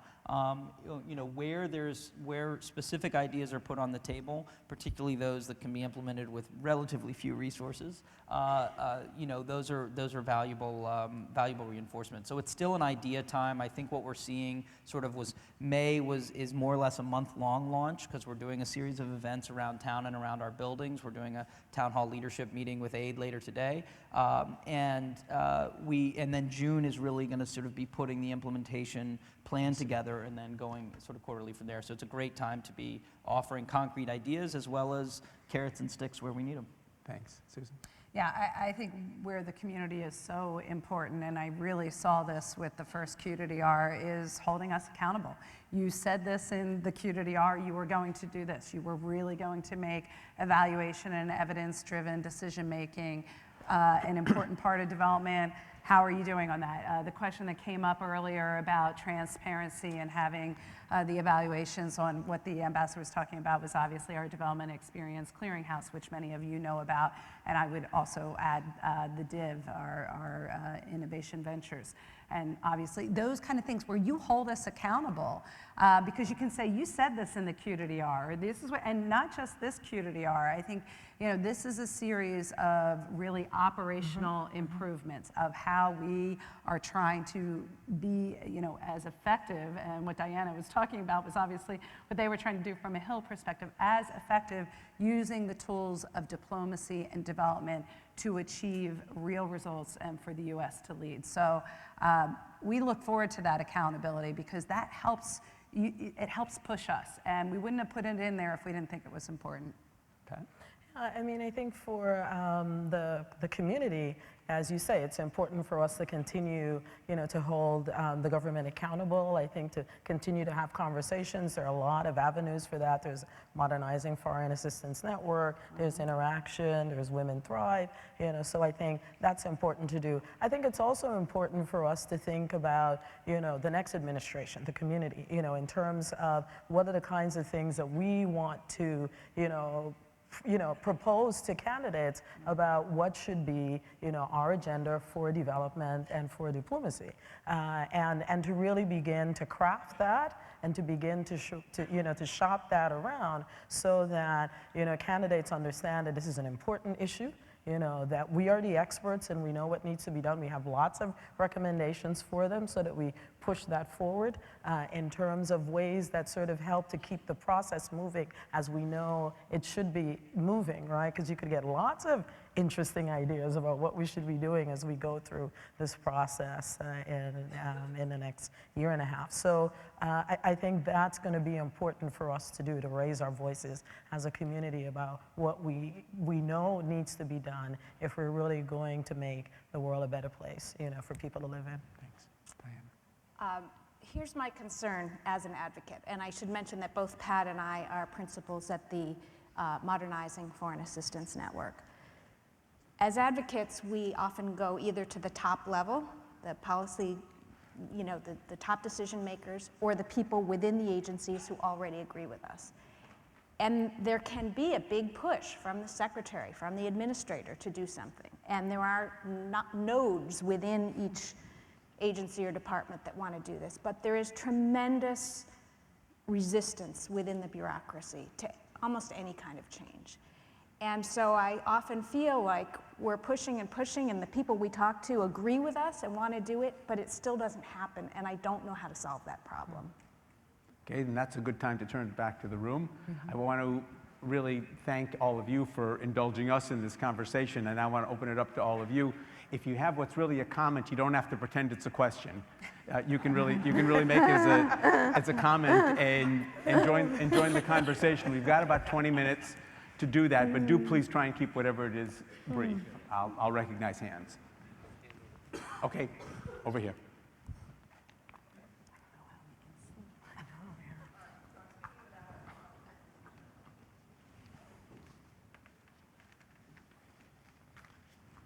Thanks. I'm Lynn Carter with MSI.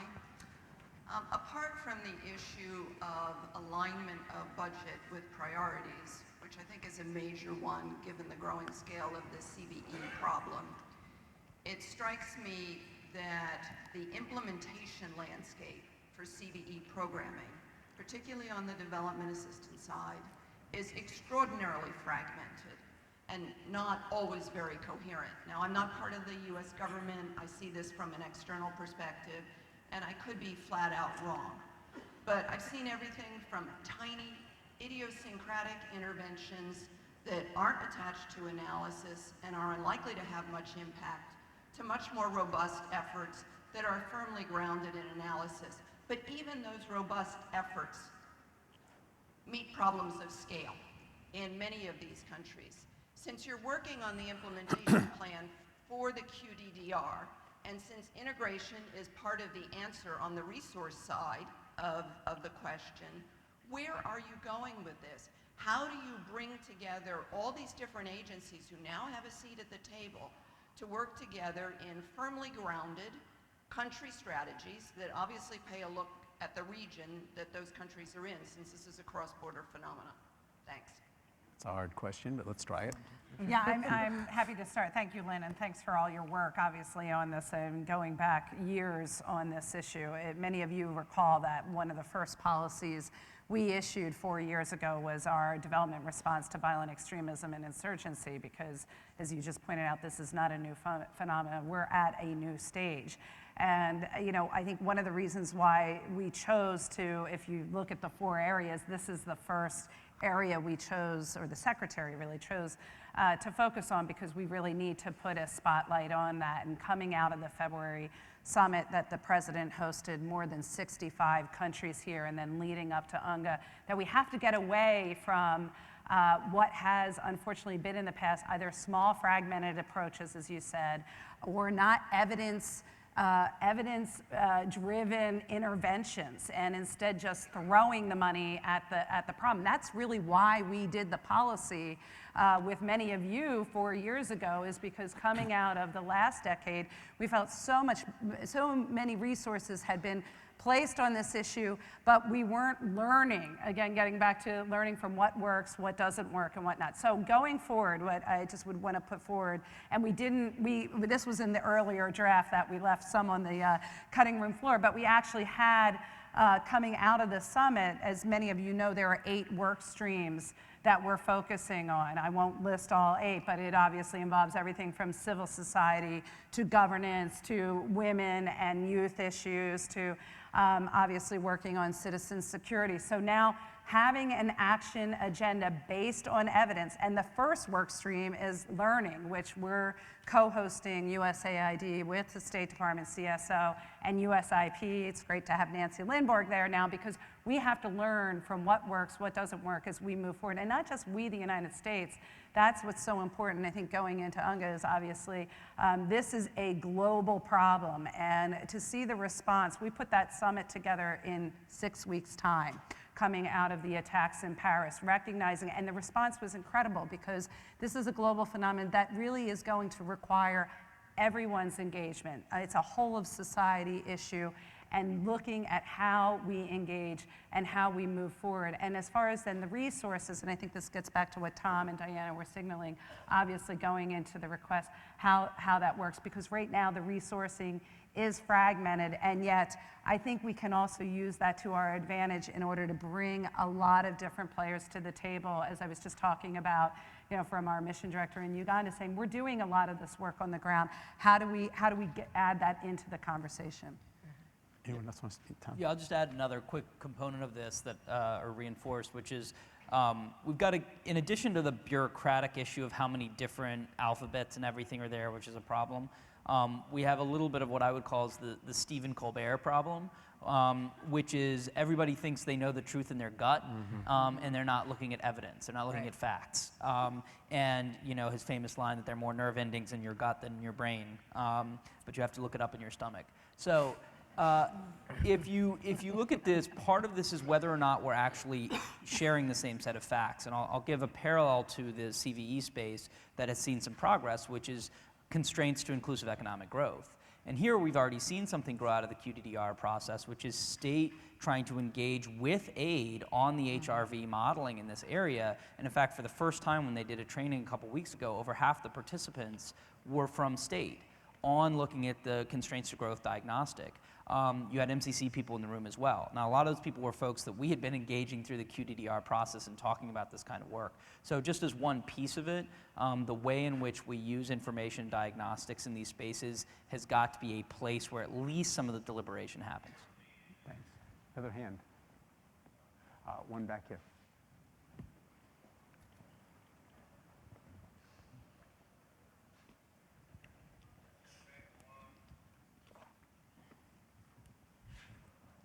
Hi, I'm Jordan Clark from G4S. I had a question that related to Diane's comment about bureaucracy, but also Tom's comment about what the next steps would be. It still seems sort of opaque to me who would be receptive for questions or comments during that implementation phase. I don't know whether to talk to my counterparts in procurement or send a letter to John Kerry. I don't know what to do if I have comments or questions about that. Thanks for that question. Do you understand it's a very specific call for guidance on where to point the comments and suggestions? So my email address is perriellot@state.gov. You can start there.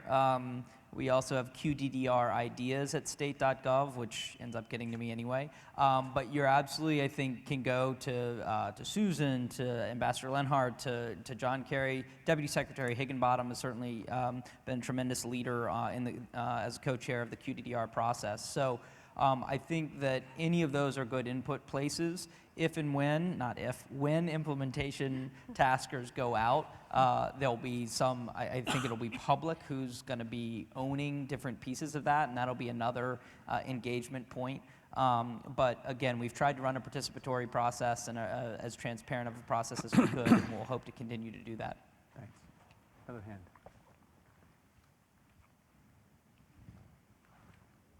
Kate.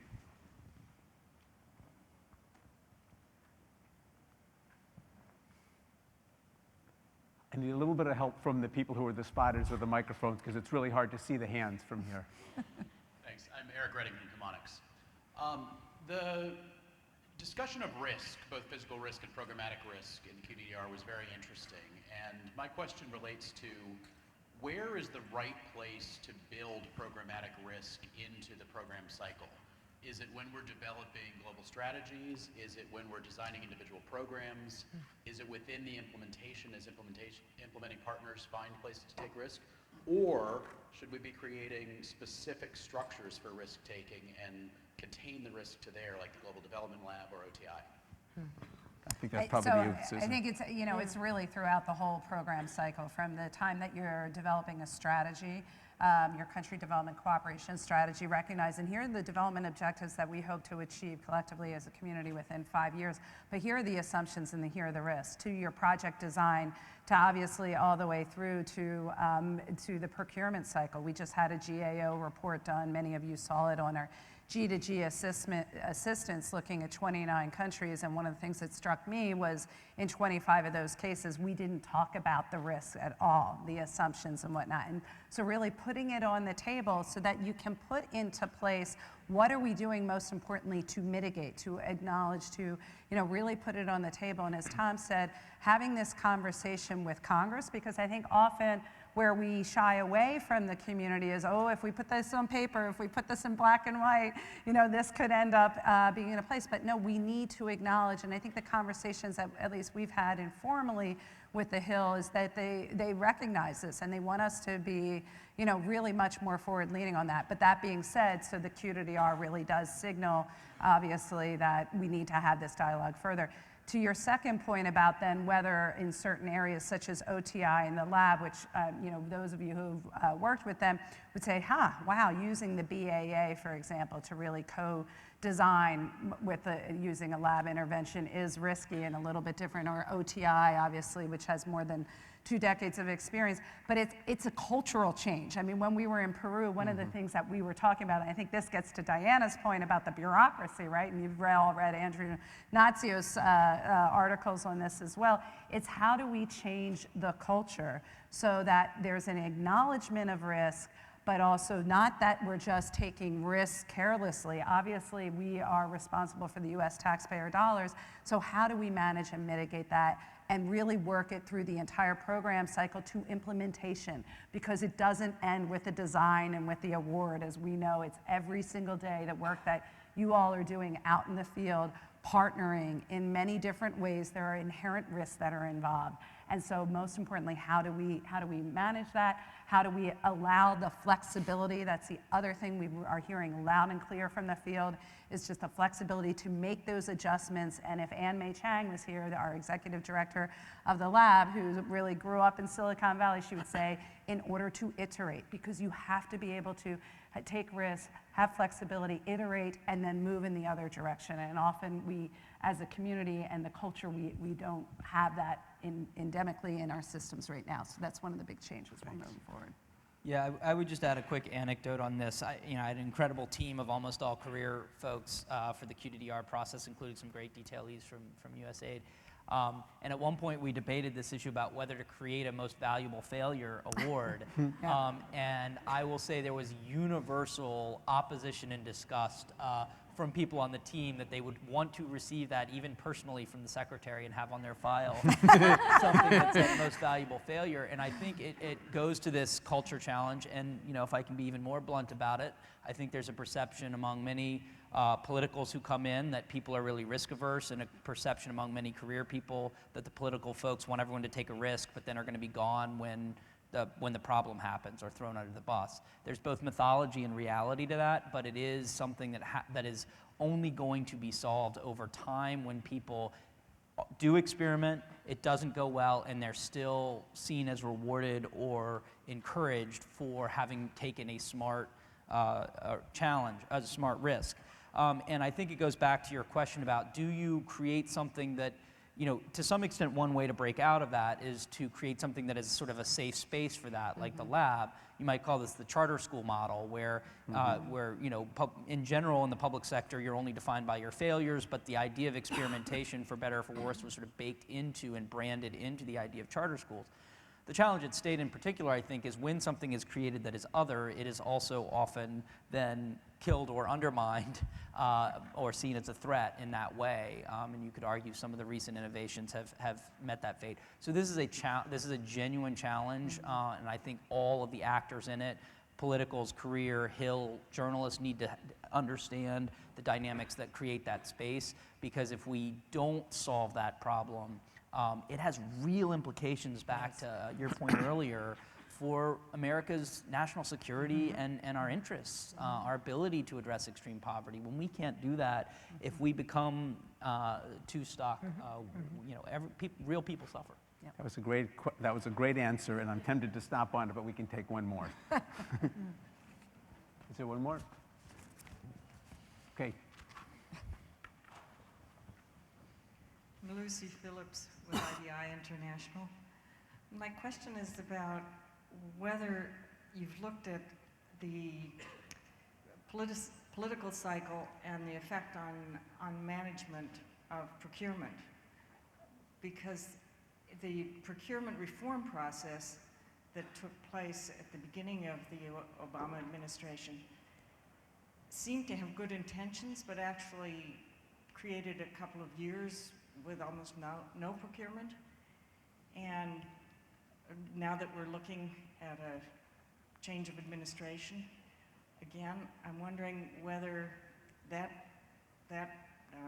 trade-off in the reform process has been looked at and taken into account as we move into the next transition.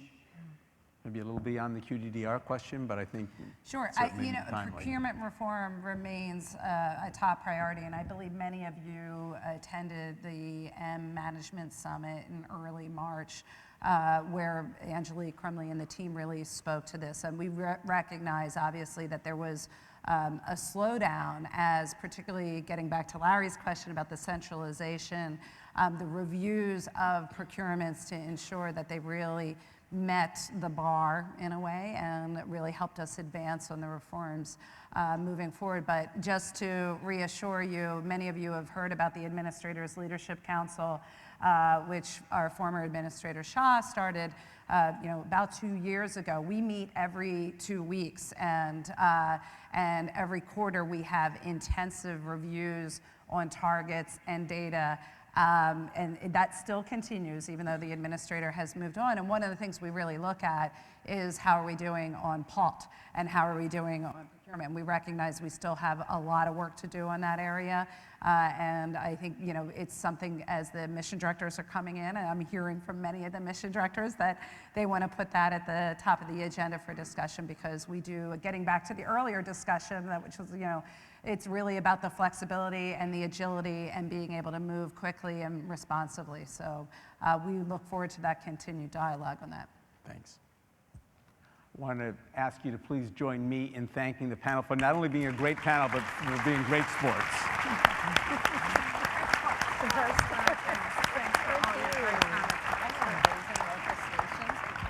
That's true.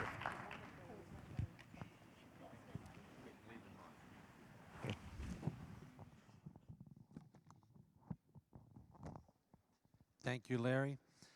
Thank you, panelists Tom, Diana, Susan, and Pat, for this most insightful analysis of the QDDR. Maybe I'll step up here for just a second. A couple of important announcements. Once again, there is an application, MyYap-US. You can find the executive summary of the QDDR on this app on your mobile device. You can also find Diana's great critical article about the QDDR on that app, so please check it out.